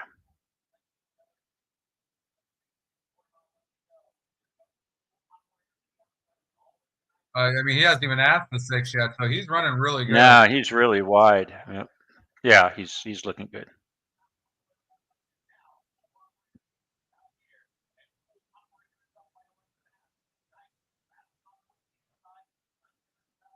The 6 was so much best in this race. Good call, David. Now we'll see how well the 2 holds on for second. This 2's hanging in there for a long time. Yep. Yep. See, that shows you it's got to be a speed favored track. Yeah, and that should affect your decision making as well. Yeah. Right. Let's see here. So we had. Let's see here. Okay, so we had the 5, 6, and 3, and the simulator had those horses as well. 2 horse, smart ride. Just the jockey just sent and said, "I'm going to send." This is why I don't like. I rely on pace, and this is one of the reasons why I don't personally like wet tracks like this, because you can see a jockey taking a horse out of its normal style, and that's what you saw here on the 2 horse. On the 2, yeah. Yeah, and I think part of the reason, Scotty, was you look at this. The horse did have Lasix first time, but even with that being said, I just think that the other logical horse to vie for the lead was the 4, but based on my experience with Aqueduct, Trevor McCarthy just is not an aggressive rider when it comes to gunning horses out for the lead. So that was my concern, that why I like the 6 so much, figuring the 6 will get a clear lead with blinkers on, that once the Trevor sees Dylan going for the lead, he's not going to even bother chasing. He's going to sit back like he normally does. So, and sometimes that can compromise a horse. I mean, the 4 might have finished second if he went to the lead, right? But yeah, sometimes you can't predict who's going to the lead. But you had the rail and the 40. David, tell us who did anybody qualify? I think we had a couple of people in here that qualified for the right, or got in. I'm going to look at that leaderboard here. Right, what's the leaderboard look like? All right, the last race is an official. Hey, we got a former NHC champ right on top of that leaderboard. Congrats, you're moving forward with a limited investor. That's Mr. Bacek. Oh, Michael, nice. Yeah, he was a guest on it. Was opening week he was here. Congrats, man. I don't know if you're listening. Yeah. But yeah, I'll usually send him. But yeah, and he gets hot. You better watch out. So he's going to be. He may be hot in the qualifier too, because. So we got Manuel that qualified last weekend. Scotty wants to know what you think of the all-weather track that they built at Belmont Park. I would say don't get me started if you want. I'm not just so everybody knows, people who know me will know what my answer is going to be already. I'm not a big fan of synthetic tracks. I understand in Canada where the weather is just so cold, and certain turfway is not bad, but I don't really play a lot of synthetic. Wasn't a big fan of Gulfstream converting to that Tapeta track. Is just that couple when it's rainy, there's just too many Tapeta races and no dirt races anymore. Now I know they have a problem filling dirt, but I don't know. Maybe during the winter, if you want to run on Tapeta at Belmont, it's fine. But I just have a fear that they're gonna every time it rains in New York and it's questionable, and they'll take the turf races off even quicker because they'll just go to Tapeta. And it's all about handle. We understand they're not going to have as many horses defecting when you have a change in surface, which I understand. But I can't begin to tell you how many times, Scotty, that I've picked up value on 12-horse turf races coming off, and now you have a 6 or 7 horse field on the dirt. And you have a lot of money in the pools, and people, Saratoga especially, you have a lot of novices who have sent a lot of money through the windows, don't realize there's a difference between surface and morning line odds and everything, and you get value. So so I'm not a big fan. I just hope that they don't use it as much as like Gulfstream's been using it when it's even damp. But that's my thought on Tapeta. I told a friend a couple of years ago, if every track converts to Tapeta, count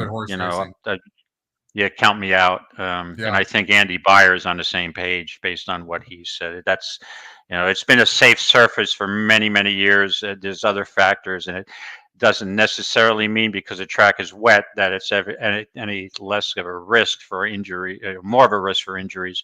But I know with California, it's a lot different because of the California political climate out there and the rules and But I just hope we don't. I like off dirt tracks. It creates more an interesting challenge. You've got to look back on breeding and success on the off tracks, and that with Tapeta it kind of takes that angle away, right? So. Yeah, it does. Joe, how did you finish? That's not a bad finish. I think, Bob, you just 47? probably barely finished, right? Out of qualifying for the qualifier. Yeah, 37 was the run. Yeah, just missed. Let me just. Joe, how did you do? Let's see. I'm handicapping right now this 8th race. I know somebody was saying in the chat that Bruno took the 11 horse here, which is a horse to watch. 2-1 EquinEdge morning line. It's very, very fast, but there's some fast horses in here, right? The 8's fast. I I definitely don't like the 2. Qualified for 3 entries this week. Hopefully can hit some. Steven, yeah. Nice. Soon, hopefully through time, we'll get more and more people playing with us on these in these qualifiers and also the feeders. Like it's fun. You're not sure how you finished, Joe? So you played in the feeder though, correct? Or are you talking about playing in the qualifier?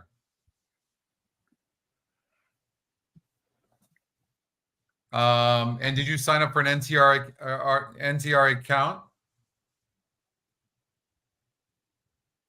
Okay.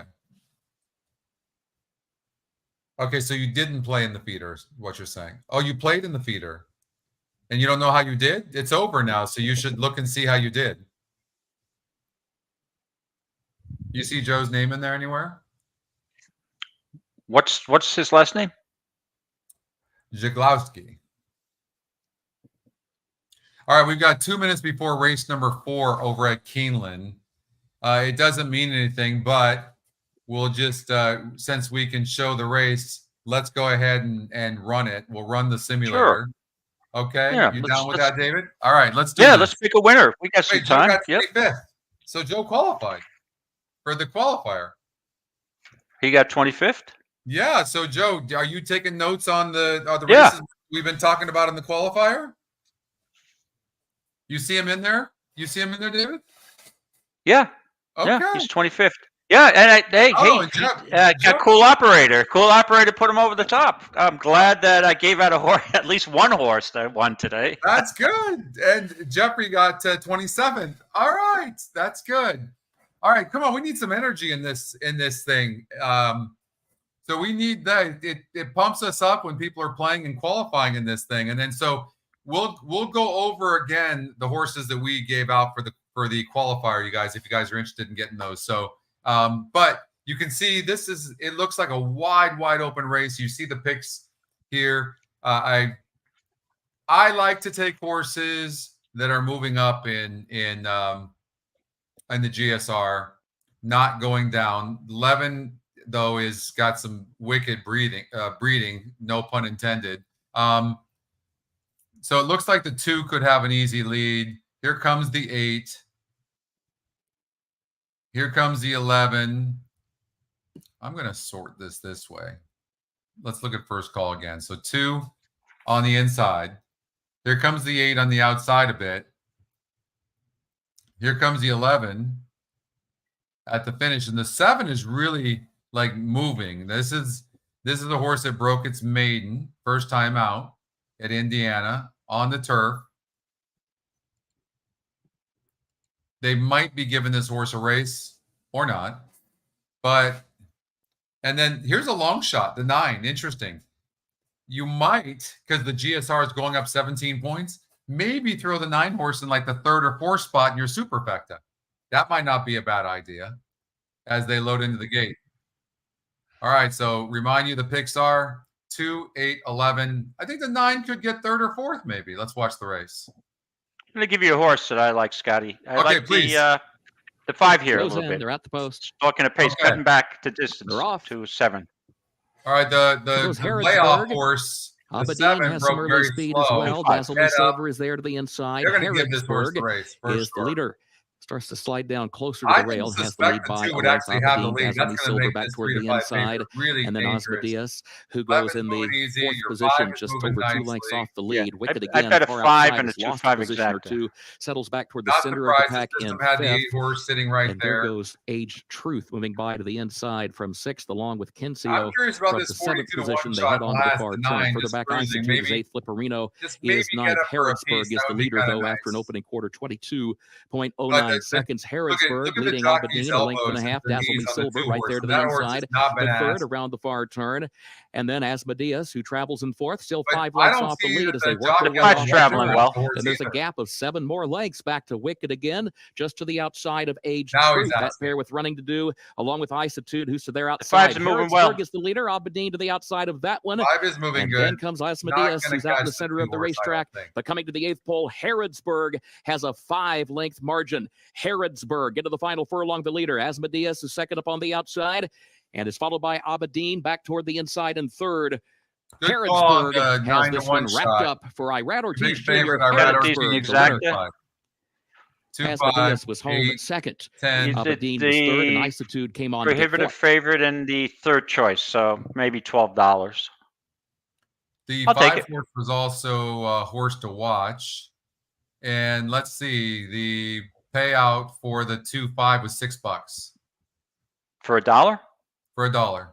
Yeah, so $12, right? I go by $2. I'm an you old go by school 2? guy. Oh, you are old school. Yeah. You are old school. Yeah, Ortiz brothers.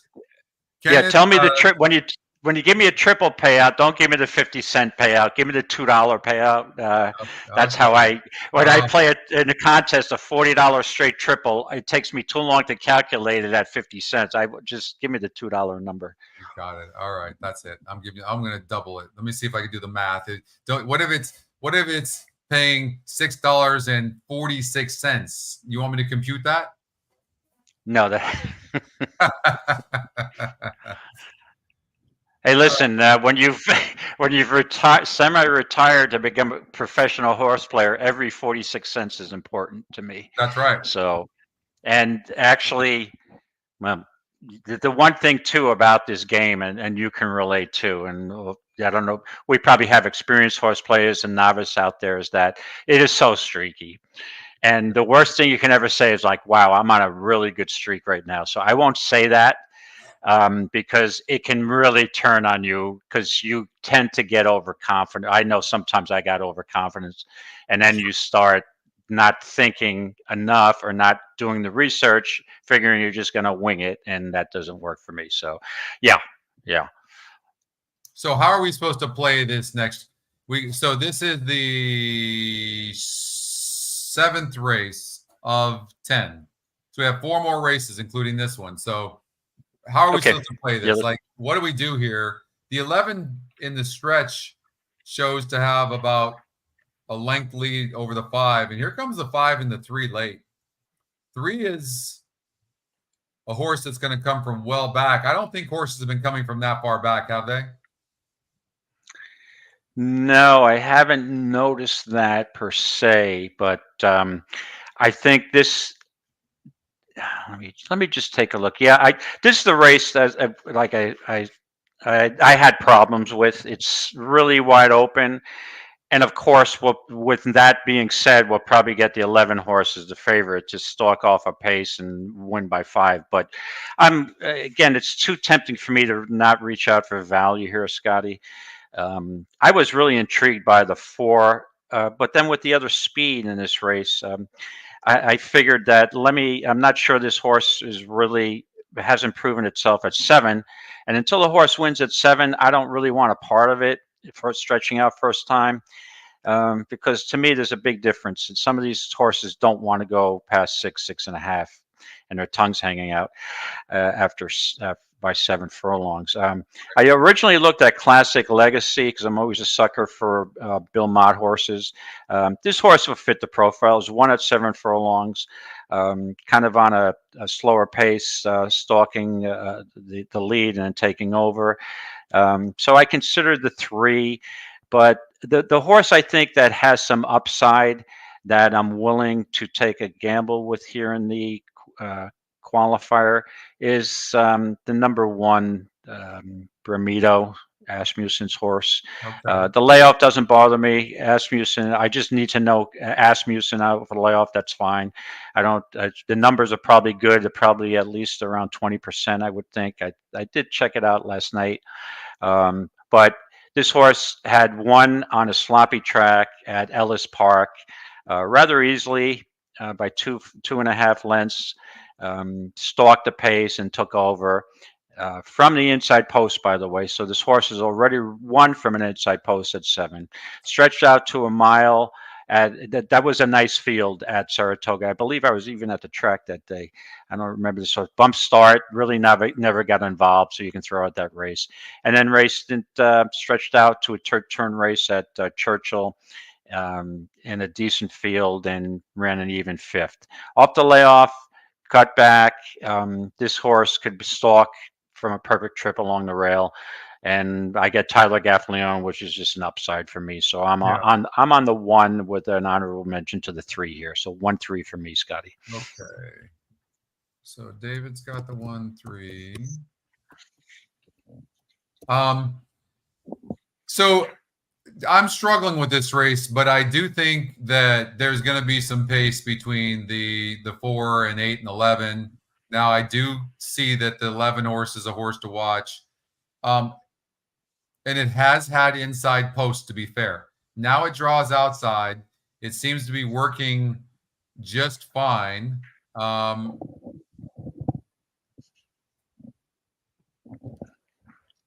So let's share this tab here. And Bruno's workouts. So Culprit, best inside of winner, Tunisium Spirit, finishing easily with head in front and out in 1:14-1. Let's take a look at this workout for Bruno. And this horse, Tunisian Spring, is on the outside of Culprit. So let's take a look here. Now, as usual, whether you're doing race replays or you're doing these workouts, you want to just watch the jockey's elbows to see if the jockey's even acting. And you also want to look for horses' ears to be pricked.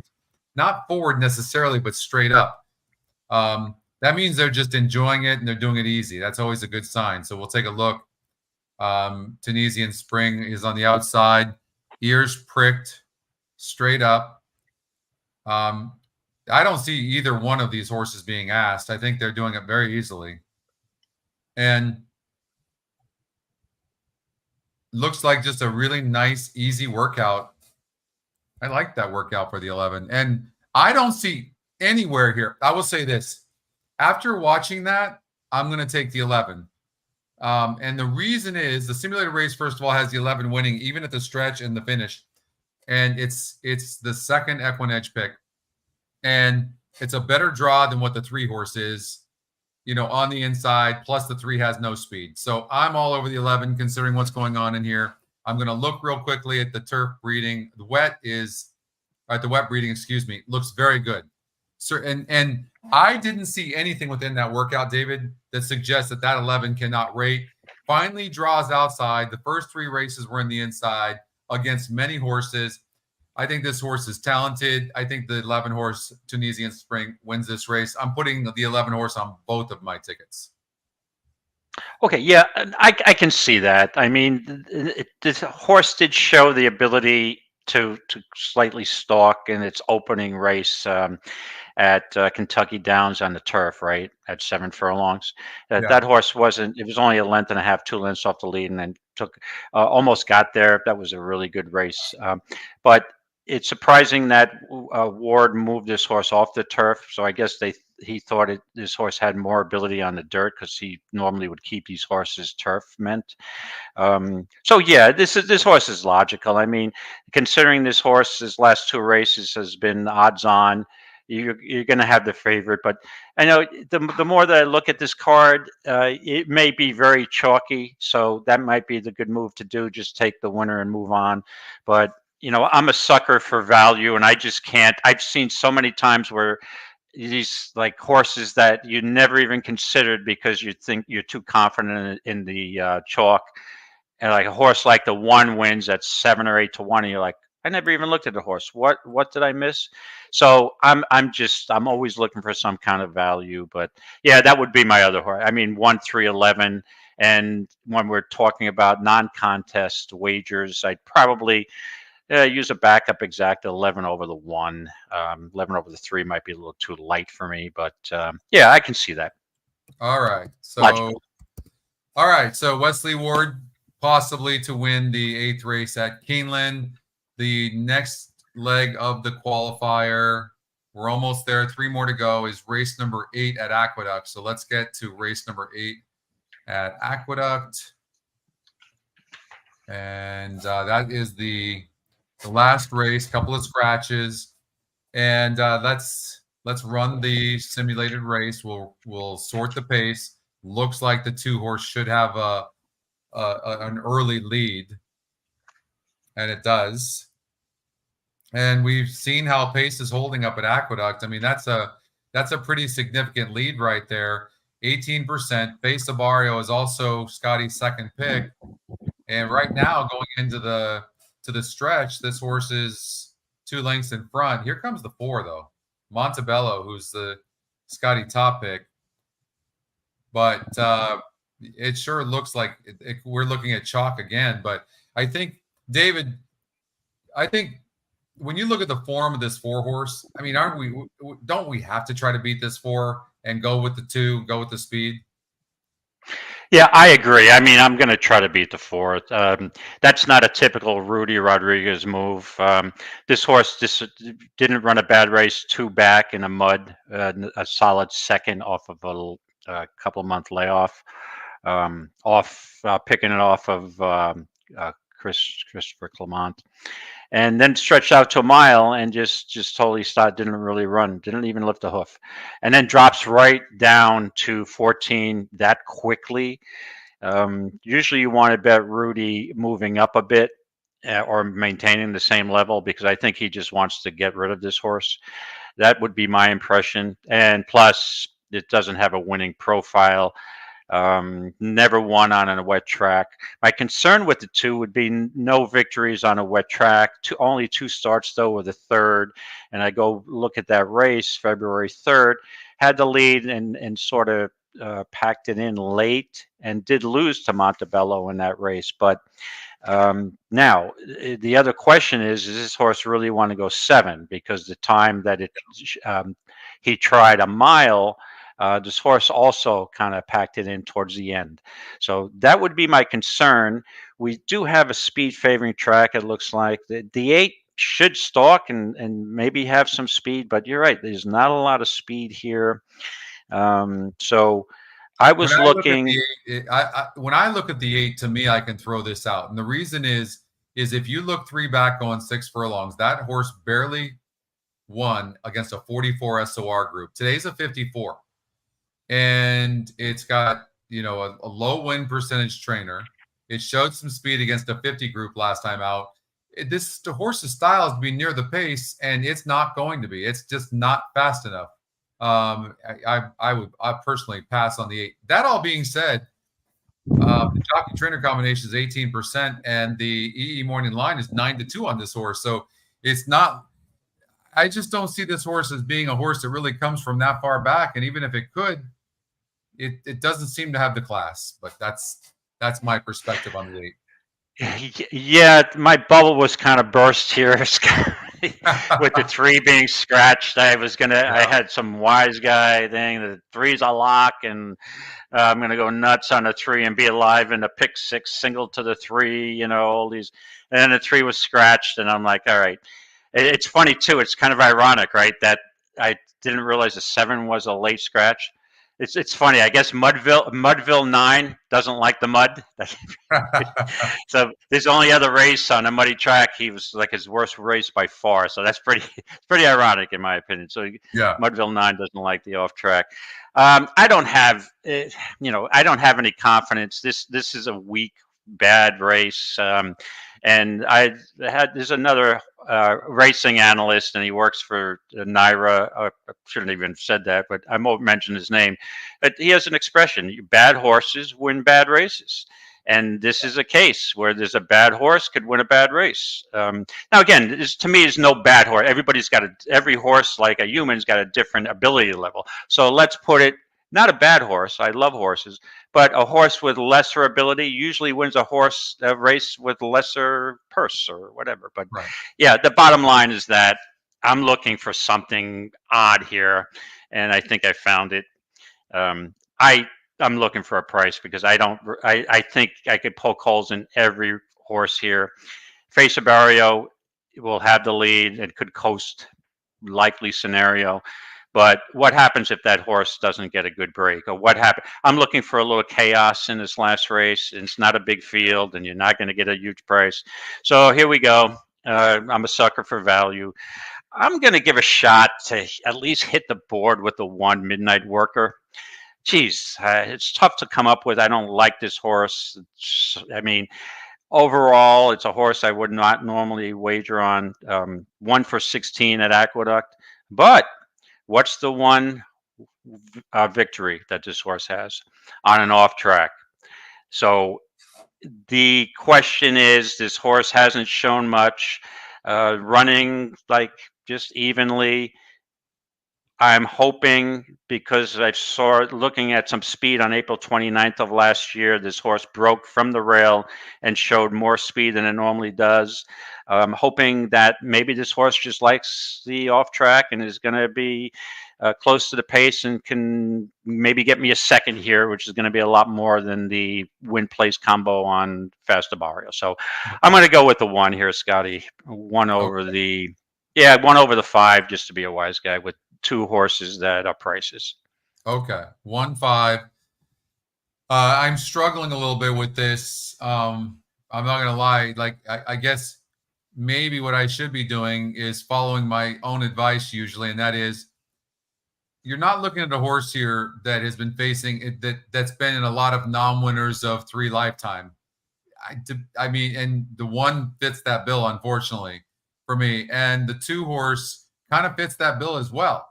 Like, and so then I look at the 4 horse and I see, I mean, pretty much non-winners of 3 and higher non-winners of 3 against better horses did that.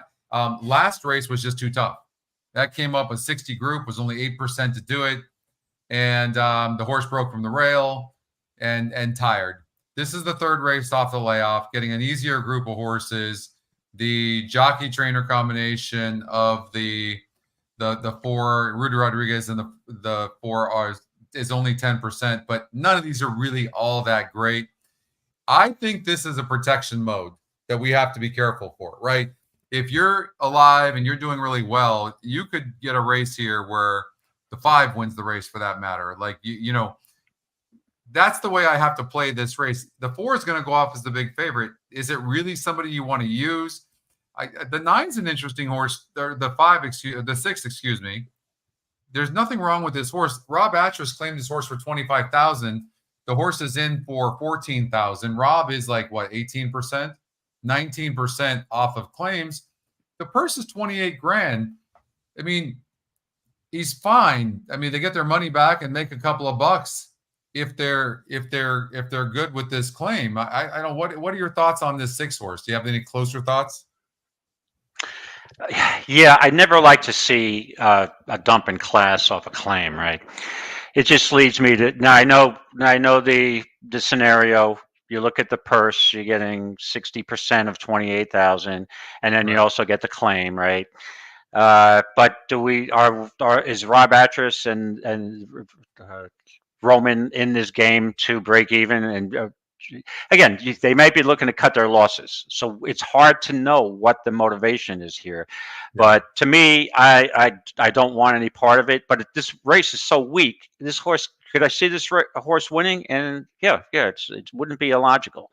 The question mark is the dumping class, first time off the claim, and also no races on and off track. So I'm not sure how this horse could run either first or last, in my opinion. So yeah, but I guess if you're looking at odds board, it's probably the 3rd logical choice here, right? Or from the 4, the 2, and the 6, and probably the 6 and the 8 are probably going to vie for a 3rd choice very closely. Yeah, it's tough to understand how to really get a handle on how the horse is going to run. So you can see the 4 really starts closing late on the 2. The 2 is going to have an easy lead, but the 2 horse, you know, we've seen this act from the 2 horse before, and maybe 7/8 distance is going to be too much for this horse. Yeah, and that's another reason why I went with 2 price horses. If you look at a 7 furlong race now, a lot of handicappers or horse racing analysts will say, well, 7 is a tricky distance. To me, it's not a tricky distance. It's pretty cut and dried.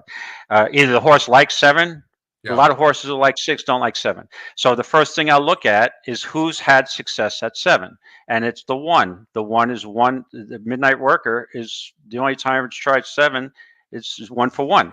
And the 5 is also 1 at 7 furlongs. No one else in the field has won at 7 furlongs. So at least you have an angle for using a horse that doesn't seem like a likely winner. I played it because it's won at 7 furlongs over the track. So at least I have an angle for playing a long shot. Yeah, what a tough race. I almost feel like I want to pick a number, but I guess what I'm going to do is I'm going to go with the class play, and because I really don't know what else to do, and so before we go on to that, let me ask you a question, because this horse does have some consistent work since March 25th, but this horse has been off since February 29th, and all of a sudden now drops for Rudy Rodriguez. Does it scare you? I mean, this horse has been off this long. Like, what would be the reason why they give this horse such a break and all of a sudden ends up at this level? Yeah, that is a concern now. And I've mentioned on past shows that I love this second and third race off a layoff, right? Give a chance for a horse, these claimers, to get back into form. So I have no problem with that. Usually the third race off a layoff is the horse's best race, but I'd like to see incremental improvement, and I didn't see that here. I did see a good race over and off track on February 3rd, and I'm concerned, that's an awful lot of time from the 29th through now, and there's been a bunch of claiming races that this horse could have entered.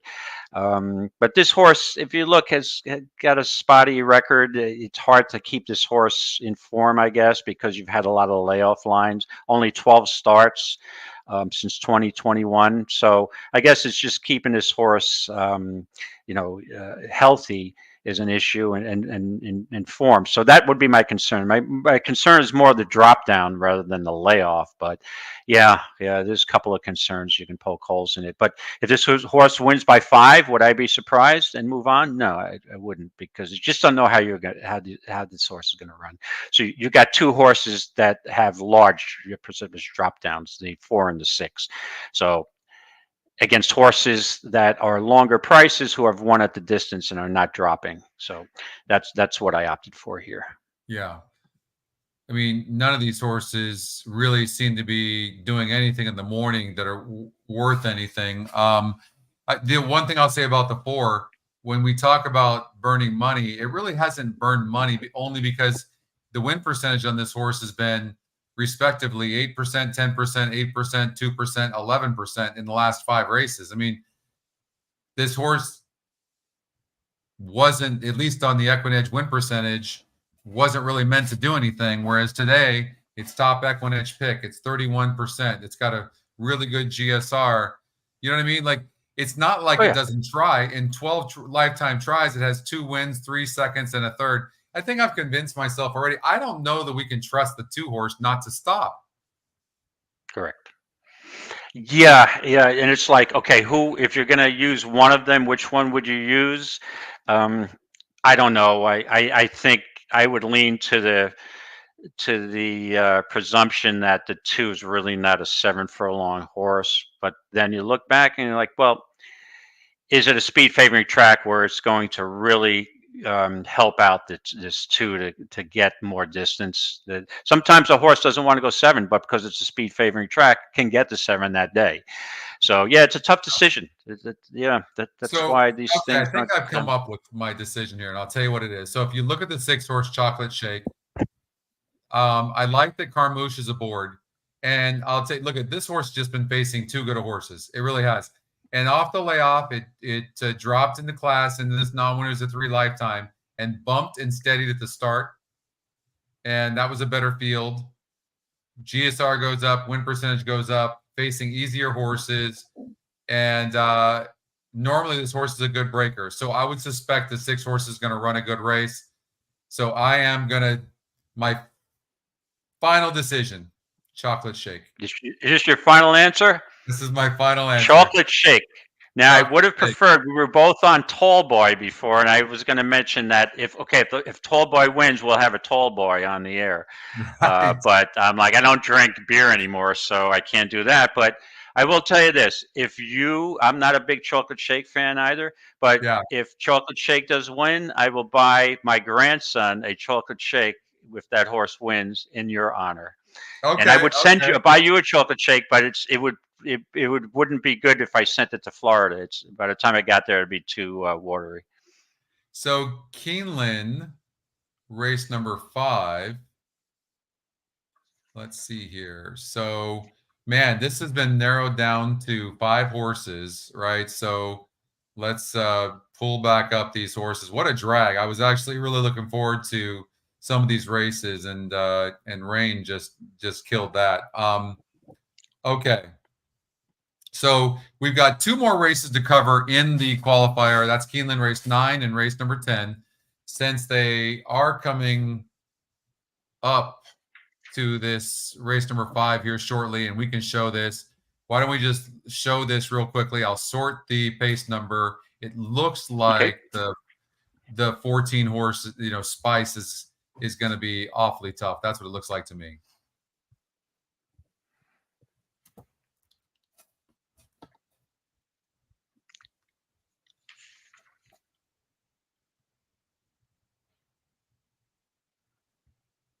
So maintaining the lead here, 7-2 on the EquinEdge adjusted morning line. Third call. Here comes the 10 though, who's 48%, 6-5 right now, and they're coming into the stretch. 14's hanging in there. Here comes the 7, but for me, the way the track has been playing, no doubt about it, shows 10, 7, 14. That being said, the 7 horse off the layoff for Sherry DeVoe, 15%. Do you have an opinion in here? Yeah, I'm just looking at this race here. The 7 has won on a sloppy track at a mile, stalked the pace, but that was obviously a mile at Aqueduct is a 1-turn race. Didn't have any speed, stepped slow, put Lasix on for the return, but just kind of didn't even run that day. So we're looking at Purloin right now. Yeah. Off the layoff on the inside. Let's take a look and see how good the workout looks. We can get, these videos are invaluable in my mind. If you know what you're looking at, right? So just watch the elbows in like this. Jockey, the body language of the jockey is saying that this horse is fit and ready to go. I mean, he's looking around for the other horse. And look at the jockey's right elbow. It's on the knee. Okay. I mean, he shook at him a little bit right there. Back there goes. I mean, clearly, I don't know how good the other horse is, too darn fast, but he's not very fast. And clearly, Purloin won that workout. Again, I don't know. Again, I don't know how good that horse is. We got Spice here. And no, I don't see any kind of notes from Bruno on this horse. He has given Just Better 3 stars. We can click on this. He says Just Better and Bramido both caught the eye. Just Better has trained well at Fairgrounds. So let's look at this work here for Just Better, who is the 10 horse in the top Scotty pick. Jeff likes the 10 as well.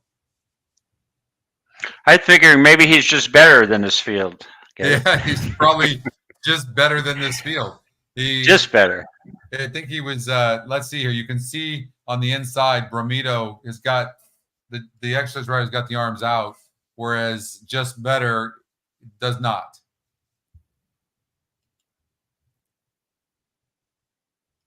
I mean, he is not asking Just Better at all.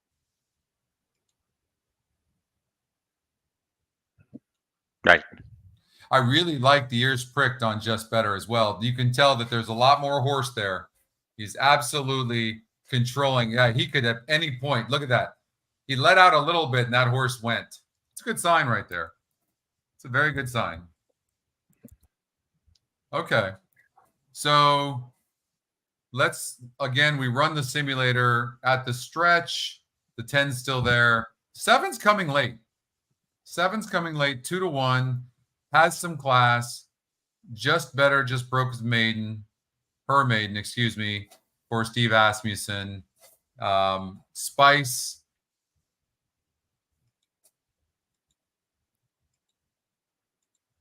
I'm sorry, Scotty. I'm just putting in a Keeneland. I didn't realize it's running out of time. I've just put in a Keeneland pick 6 ticket. Sorry if I'll just Okay, hold on let's watch this race. I like the 7 a lot, by the way. Here They're off. Okay. There goes Single. Bella Cruella right out You for the singled to early 7? lead. Just better. I comes singled to away 7, second. yeah. Spice Ooh. comes out running third. I would have been on the 10 outside. horse here. Purloin quickly slides down to the inside. After watching into that fourth workout, with position, 6 and to 5, I NZ wouldn't last have of the liked that 5 too much. as they make the move into the first turn. Nine's Bella in the Cruella, lead. the early leader. Currently, Bella 6 to Cruella 1. against the rail, leads it by a length. Just better goes second by a length. Spice third, 2 lanes off the rail around the first turn as they head for the back stretch. And then Purloin back toward the inside, travels along in fourth and is flanked at the back of the pack by NZ, who's fifth, 24.26 seconds. The 10 is just Time for the traveling opening so quarter. well Just here. better now pokes ahead in front as they make the move up the back stretch. It is just better to the outside and Bella Cruella to the inside. Those two now matching strides midpoint of the back stretch. Then a Get gap into a little of speed 3.5 more and lengths spoke back to with the 7. Purloin. Now Purloin moves up one position against the rail into third. Then NZ is fourth and Ken's neck on the just running outside. easily. Spice is last of the 5, but still right there, 48.28 seconds. That was the time for the first half mile. Over to the far turn. Just Here better comes the from the 7. outside. Again, Wow, comes forward okay, and now David, takes the come lead a on. half length. Yeah, I don't Just think you'll get better, the 10, the though. leader, Bella 10's got Cruella, tons now a of length horse. behind her in second. And a gap of 3 to Purloin in third as they come to the quarter pole. A gap of 9 more lengths. And we saw back the to simulator NZ, 5 showing back that the of that 7 one would to come from Spice. behind, Coming to the top of the but short the 10 stretch. was going to get Just first better. run. And Coming up obviously the As inside, I here like on that. an Very 8-length lead. difficult. Purloin is Come on, second. 7. Bella Cruella to her outside is in third. It is just better working Yeah. into the final furlong. Yeah, Has the easy lead by type of 6 winner. lengths. Back to Purloin, who's second by 3. Bella Cruella third. Just better. Just under a 16th to go here. What a great, Just better. what a great, Frankie and like Dettori aboard. Bruno's And just video better, really much helped the me best there. here. I didn't bet the race, of It was course, Purloin home second. but I would have And bet this horse. yeah, the 10 was just better than the 7. Yeah, I mean, 10-7. I don't know who got third. Who got third? Did you? Again, I mean, you got a 6 to 5 or a 9 to 5, but I mean, Yeah. it's here, right? So, and that's, I put in a very small pick 6 ticket, so now I'm out. So it's, if you're taking a shot with one horse, obviously it's the done. 9 It's got third. like rapid fire handicapping ticket. Okay, let's creating. finish our final 2 races. Sure. We've got race number 9 at Keeneland, so let's go there. All right, race is a grade 1, and this Grade is the 1? Maker's Mark mile, actually. Maker's Mark. Yep. Maker's Mark. And the 4 had a really good. This 4, just absolute monster. I'm going to run the race, but this 4-horse Master of Seas worked out against Naval Power, and oh man, just an absolute beast Master of Seas for Charles Appleby, who also has the 3-horse who wasn't nearly as good in a workout. Let's see if I can find that.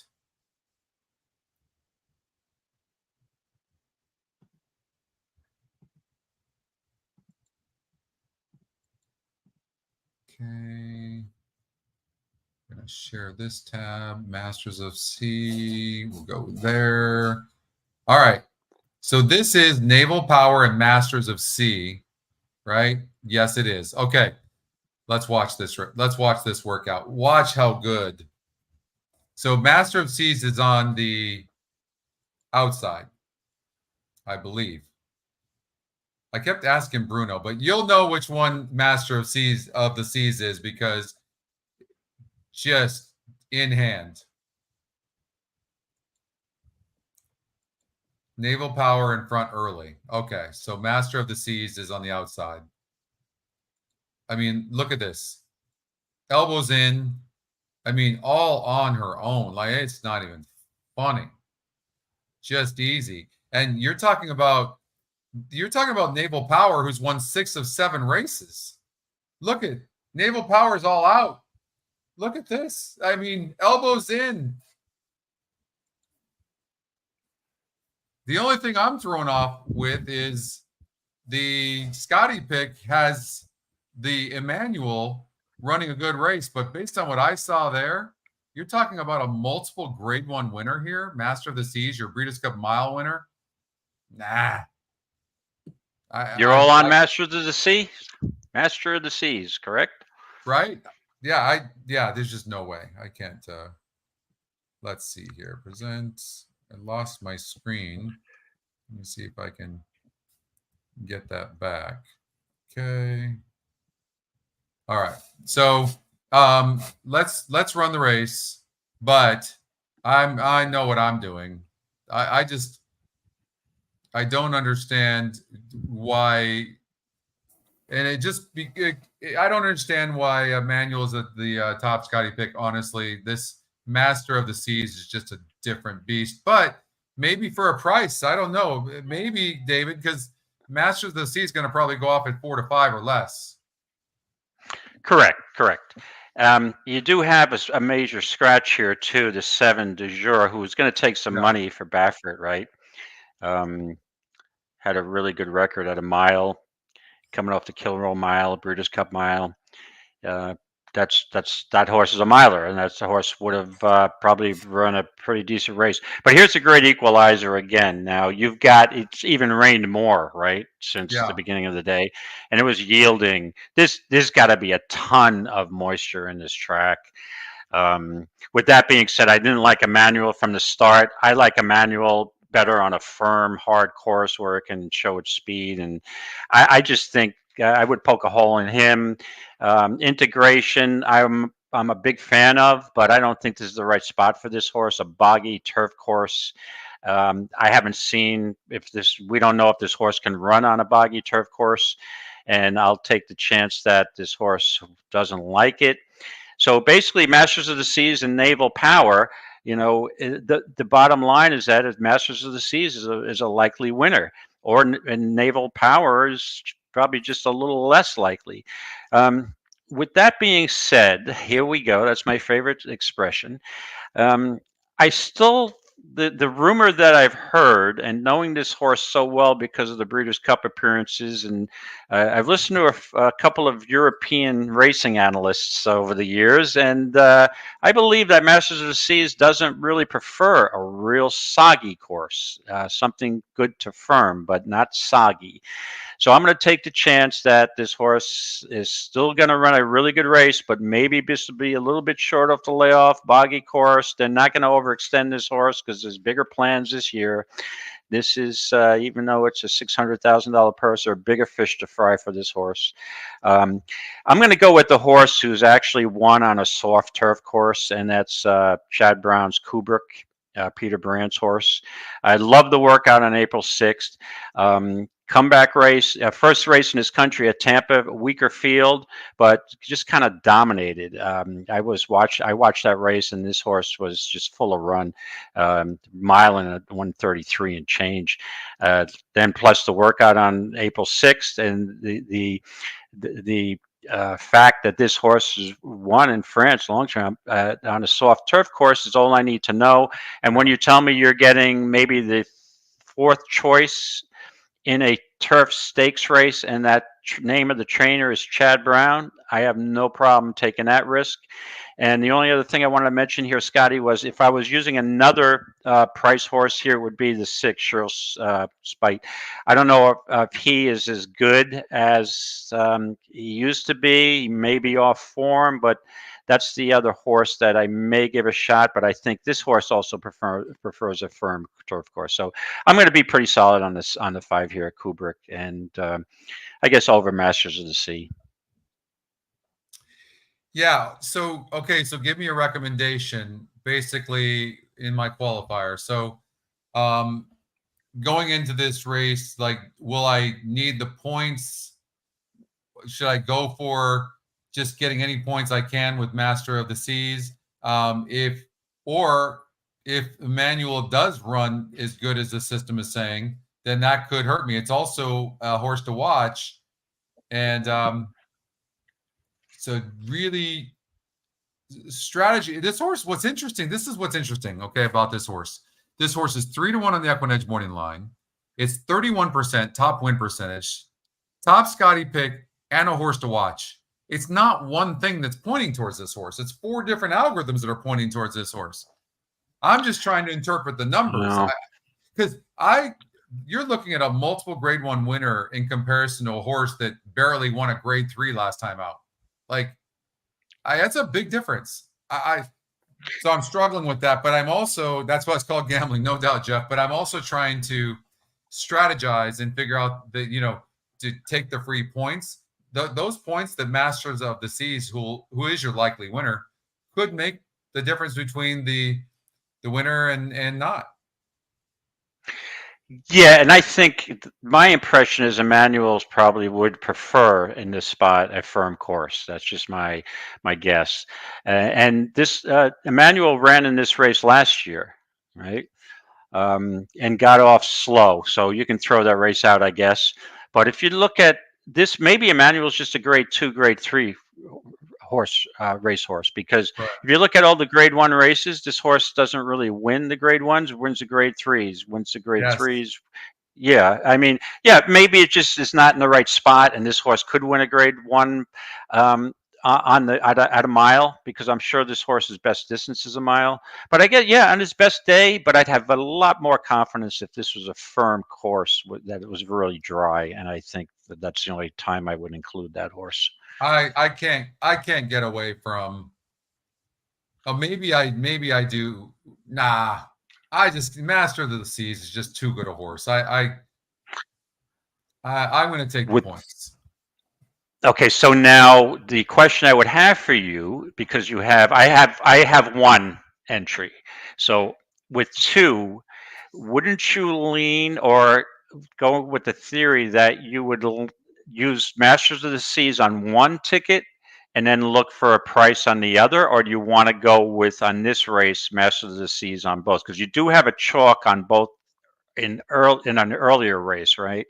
Well, that's an interesting problem. I'm only matching probably like 4 horses on the 2 tickets throughout, and I've separated. So I need to, when I'm playing like this, I usually want, out of 10 races, at least 6 that are matching. So from that perspective, you want to take the likely winners, and then when you have tougher races, you would spread out. I mean, so I think from that perspective, I just think Masters of the Seas is just too good for these. I don't think this is that great of a field, and I think the horse is going to get the trip because there's not that many horses in the field.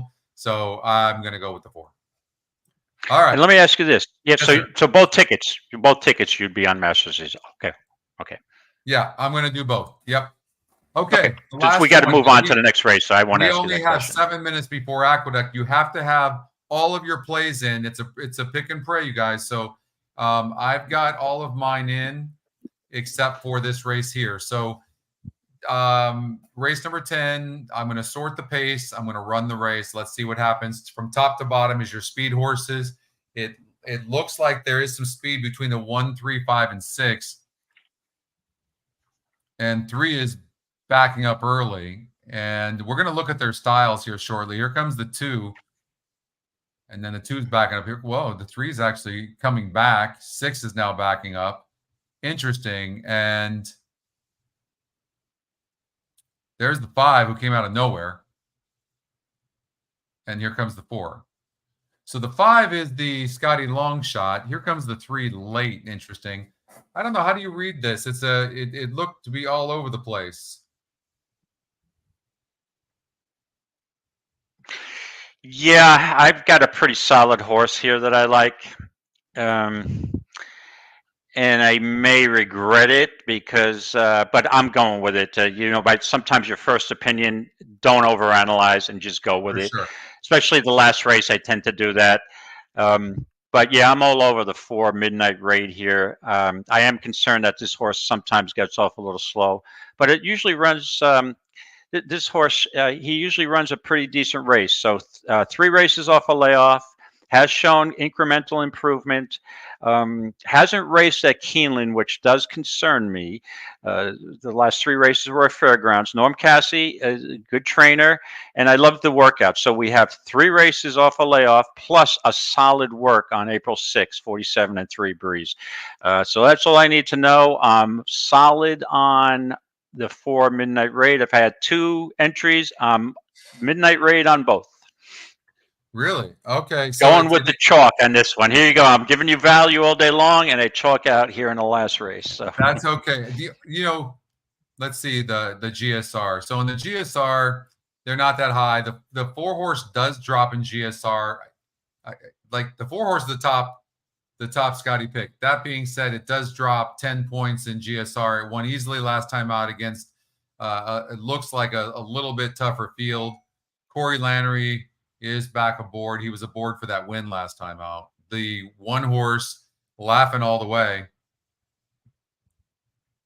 This horse is interesting. That's speed. Right? But it can rate too, but it's drawn inside again. So it will save ground from the rail for sure. But there is some speed in here. If we look at the pace, the 6-horse stopped the speed. This horse has got one way of going, and that is it.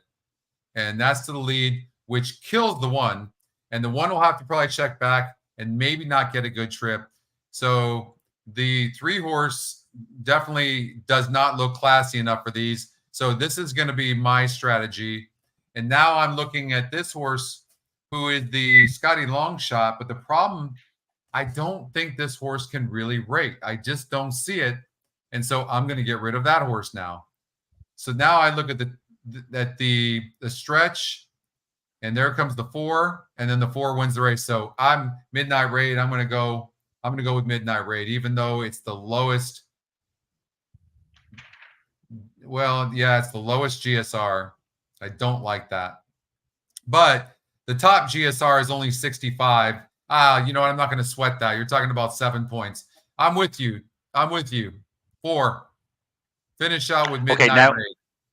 Okay. Also, I want to point out, too, that the 4 and the 1 have raced against each other the last 2 races, right?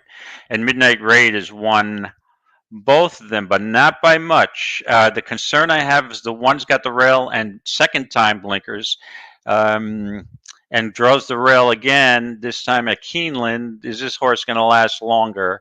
Yeah. But once I'm on the 4, I guess if I use an exact in regular wagering, I back it up 4-1, and I won't get. Yeah. So now the more you talk about that, you throw out that 1. I'm like, then I'm starting looking at this 1. I'm like, this horse could be. You know what though? If you're trip playing right now, then I don't know how the 1 does it, because 6 is fast, 3 is fast. They're very fast horses in here. Yeah. You know. Correct. Right. Tell me that the 5 can rate, because if the 5 can rate the Scotty long shot, this horse is 24% to win. And and it comes out of the same race as our other 2 victims here, right? So how does it do it though? How does it do it? Because it was near the lead and then slowed up. The 1 finished better than the 5. Like, I just think there's so much speed in here. Who's the long shot coming from behind? And there's 2 of them. Well, there's 3 of them. But the 1 that the system is saying is finishing best is the 4. The 5 is right there too. But you know what's interesting to me at 5 to 9? The 9. The 9 is super interesting. Yeah. I mean, this horse is one, you could say, well, it comes from Turfway synthetic, but it won its first start at 20,000 maiden claimer at Churchill, and it closed a ton of ground. But I still think this may be more of a synthetic horse, and that was a weak field. Not to say that this is such a strong field here, but yeah, no. If you're looking for a long shot in the qualifier, I'd have no problem with somebody using the 9. Okay, you've got basically 2 minutes to get all your plays in for the pick and pray here. Qualifiers starting here in race number 5. I've got my plays in, David. And there's something I can't believe here too. What? The 7, the money that the 7 horse is taking. I didn't expect 5 to 2, but last week on the feeder race, the horse that I like took much money, so I switched it. And of course, the horse I switched it off won it for fun, like at 5-2. So I'm going to keep it, but I don't love that price. Let's see here. So we're looking at Aqueduct race number 5, and we're dealing with a morning line that was 6-1. I thought I'd get 7-2, 4-1 all day long. But knowing Rudy's barn, that's probably a good thing. So he's taking money. We're going to start from the beginning here. And who do you have here, Scotty? I'm on the 2 horse here. We got now I'm 2-1. And the 2 horses, especially with the way Speed's been holding, I mean, 7's going to close, but 7's the slowest horse in the race. Like, correct. Doesn't the 2 have to win the race easy? I don't know. Yeah. I have to tell you, with the way the odds board is now, with the 2 at 5-2, the 4 at 3-1, and the 7 at 5-2, the 7 has no value. That's not a price I was willing to accept. But again, once you're in, you're in. I'm not changing it. But yeah, I think the 2 at the same price as the 7 is a more likely winner because of the speed issue. Thank you, yeah, Steve. I can't believe that price. Thank you, Stephen. I'm happy. I'm happy with this. With the 2's price. I'm having buyer's remorse here. I'm like almost ready to pull the trigger and switch that 7 to somebody else, but I'm not doing it this time. No, you can't. I get it. I get it. Let's see what happens here. Here's race number 5 from Aqueduct. This is the opener of the qualifier here for the NHC Road to Las Vegas. Good luck, everybody. Very good. Going to get the lead. And jockey doesn't screw around. Rivera, good job. Now just get the horse to relax. Currently 5-2. A little bit more amped than I would hope. But that forces the 6 horse to chase a little bit, who doesn't really have a look anyways. 7 broke really good and is closer than I thought he would be, to be honest with you, David. So that's good for you. Yeah, he was working him a little bit. I'm not sure if that horse is going to run today. 21-3. We're going to see if this is a speed favoring track. This is setting up perfectly for the 7, but this horse could still hold on to 21-3. He did give the 2 a little bit of a breather, 44 and 3. Yeah, yep, that's not bad on this type of track. I don't think the 7's catching him.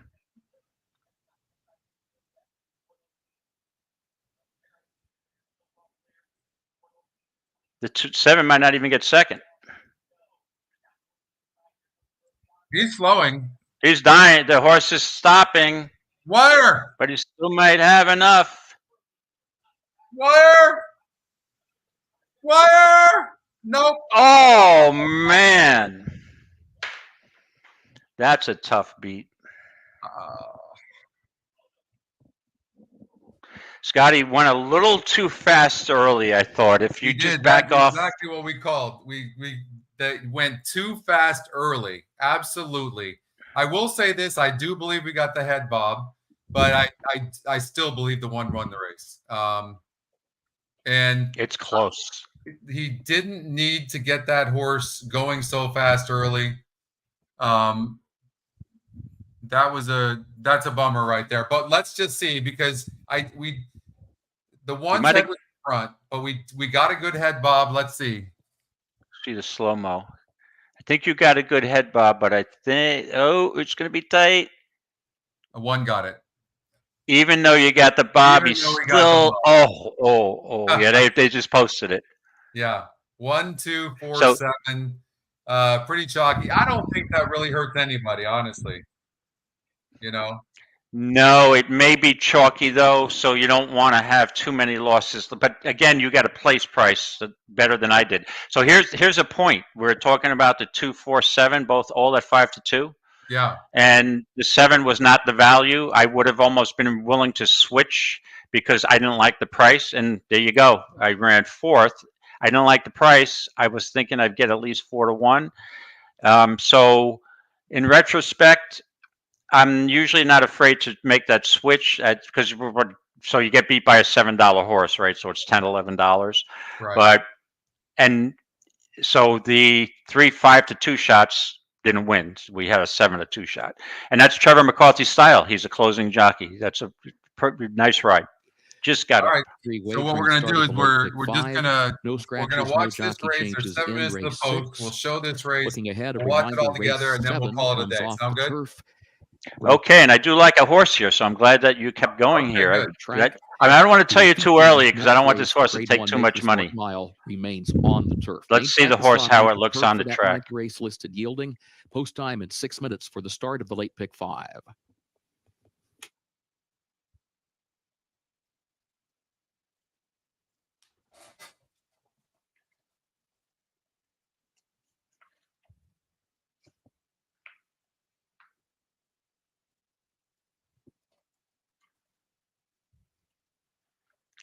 Short skirts, 12-1. Looks very nice on the track.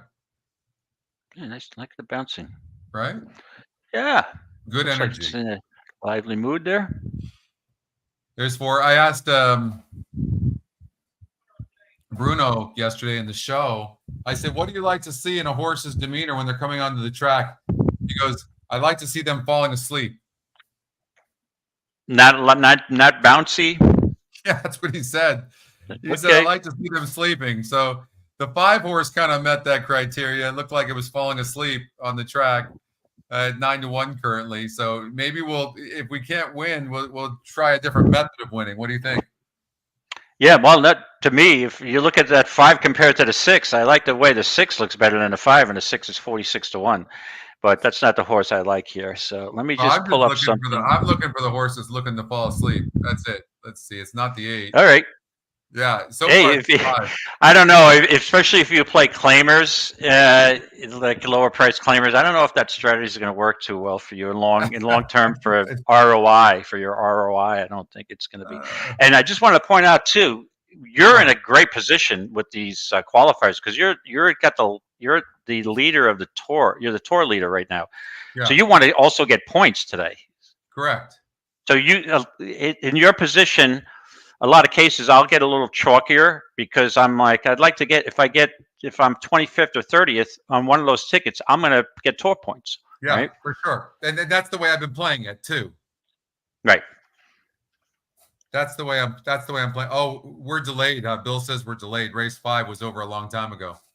But at Aqueduct? Yeah, I guess Aqueduct. Yeah, we showed it way late. That's what Bill's saying. Oh, okay. But, all right, so I'll get into this race here. Oh, the 3 is. See, now for the post parade. This 3 has been feeling good. He's been on the muscle, not quite this much over in the paddock, but certainly. Now, if I'm at the track and just see this now and I like the 3, I'd be a little reluctant with these young horses. So I will tell you who I like here. And again, this is a McGahee, a shug horse, the 3, right? So he's not known for winning first time out. Not that it can happen, but this horse looks like it wants distance. But I really, when I was looking at the entries, the overnights for this race, and I'm a sucker for bird songs on an off track. I'm like, oh, if the track is off, I love this horse. So I'll just put it out there. I'm all over the 4-horse Songmaker, bird song. Got a great workout on the 22nd. At Oaklawn, did Bruno mention this horse's work on the 22nd at Oaklawn? The 6 horse? How many? The 4 Songmaker. Let's see here. 4 Songmaker. He did not. I don't believe so. Okay, let's see here.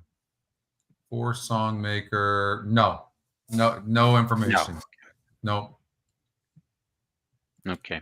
No. So in the qualifier, we've got Gulfstream Park 6 coming up shortly, Aqueduct 6, and then we don't have. So we in this particular race here at Keeneland, that's just not part of the qualifier. Race number 7 is. So this is just us just taking a look at this race and watching it together. Yeah, and then we'll close on this. Yep. There's 460 people, by the way, that entered into the qualifier.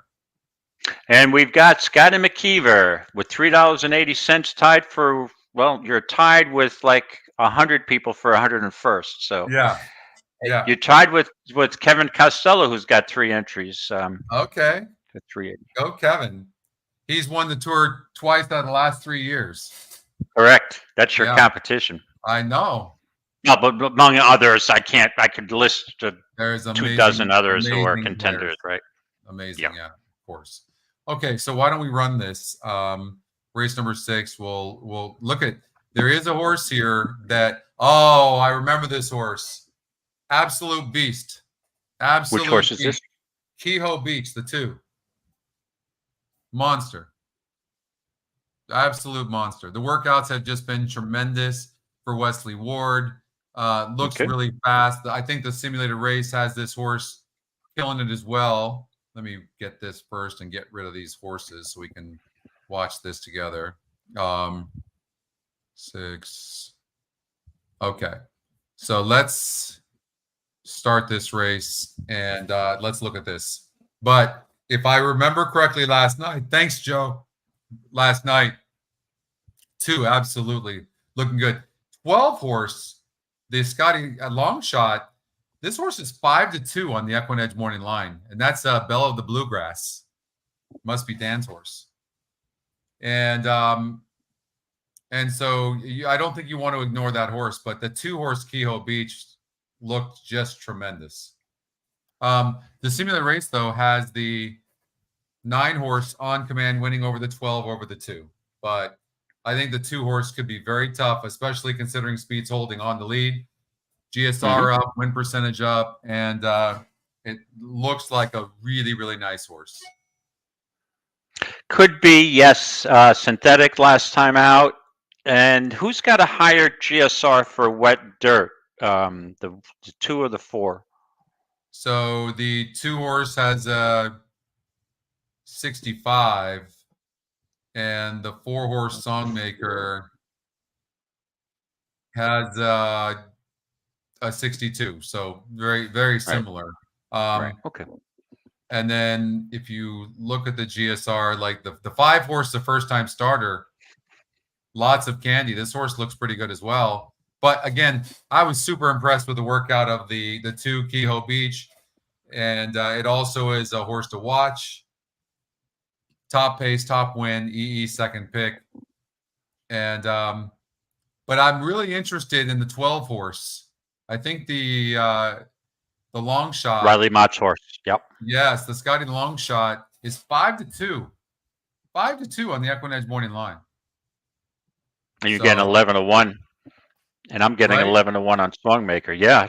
No, that's the other horse I would take probably.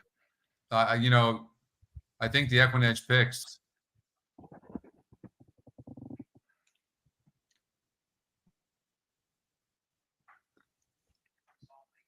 All right, let's watch this thing. Marina Village moving into line. Lots, all right, this will be the last. Will go in next. Race for us, everybody. Can't thank you enough. Thank you. And I'm just to remind you, I'm all over the 4, and I backed it up with the 2-4 exacta. Ice cold. Belle of the Bluegrass will be the last one. Okay. Good luck, everybody. Good luck. Goes in. They're at the post.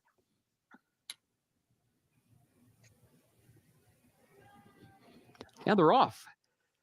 Belle of the Bluegrass comes out for the early lead. Marina Village is right there on command. May Strong away running in 4th position. Got a ton of horses who want to lead. Out of the crowd. And Kehoe Beach. Here's Kehoe Beach up the inside to get the lead. Elegant Vision goes 2nd. Songmaker is along the rail in 3rd. May Strong is 4th. On Command is a wide 5th to the far turn. Marina Village is 6th. Pretty Layla to the inside. 7th. Belle of the Bluegrass broke well, but is now 8th and caught toward the far outside. Legal Deceiver, 9th back toward the inside. Lots and lots of candy is 10th. Short Skirts, 11th. Time for Magic is last of the 12. 21.62 seconds was the time for the opening quarter. Kehoe Beach to the inside. Leads at 3/4 of a length. Elegant Vision goes 2nd at a gap of 5 more lengths. On Command is 3rd, just outside of Songmaker in the 4th position. Belle of the Bluegrass is a wide 6th. 9 lengths off the lead, though. and then Pretty Layla back toward the inside. Kehoe Beach, the leader, as they swing off the far turn and leads it by 3 lengths. And it's followed by Nick, another move with the score. On Command and Belle of the Bluegrass.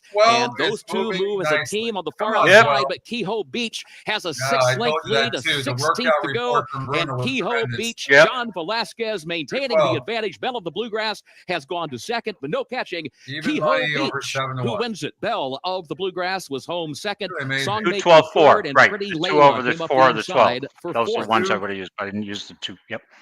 2-12. 2-12-4. And that was, those are the top two. Makes sense.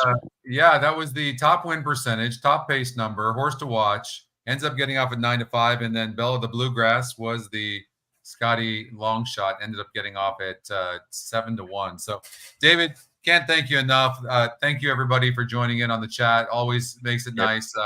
Big shout out to the team, Brad and Riley and Amy and Anna and of course the boys. You're not going to want to miss the show tomorrow, and Oldie and Justin and Chris on the Stretch Run show. It's amazing. And Bruno, thank you very much, Bruno, too. And Beat the Clock show was great last night. Classic, if anything. And David, my partner here on the road to the NHC. Looking forward to it. Hopefully we'll have some people joining us at the NHC, David. Yes, good luck to everybody out there, all the horse players who follow us. And hopefully we'll see you at the NHC. And it's good. Be a life-changing score for you like it was for me. And good luck. And to all the horse players out there, I don't have anything to throw up today in the air, but may the horse be with you. All right, you guys. Best of luck this weekend, too. And David, to you, and I'll talk to you later, okay? Okay. Thanks, Scotty. Pleasure always being on with you. Okay. Always. Enjoy the weekend. Okay. Good luck today. Okay. You got it. Okay. Bye. Bye.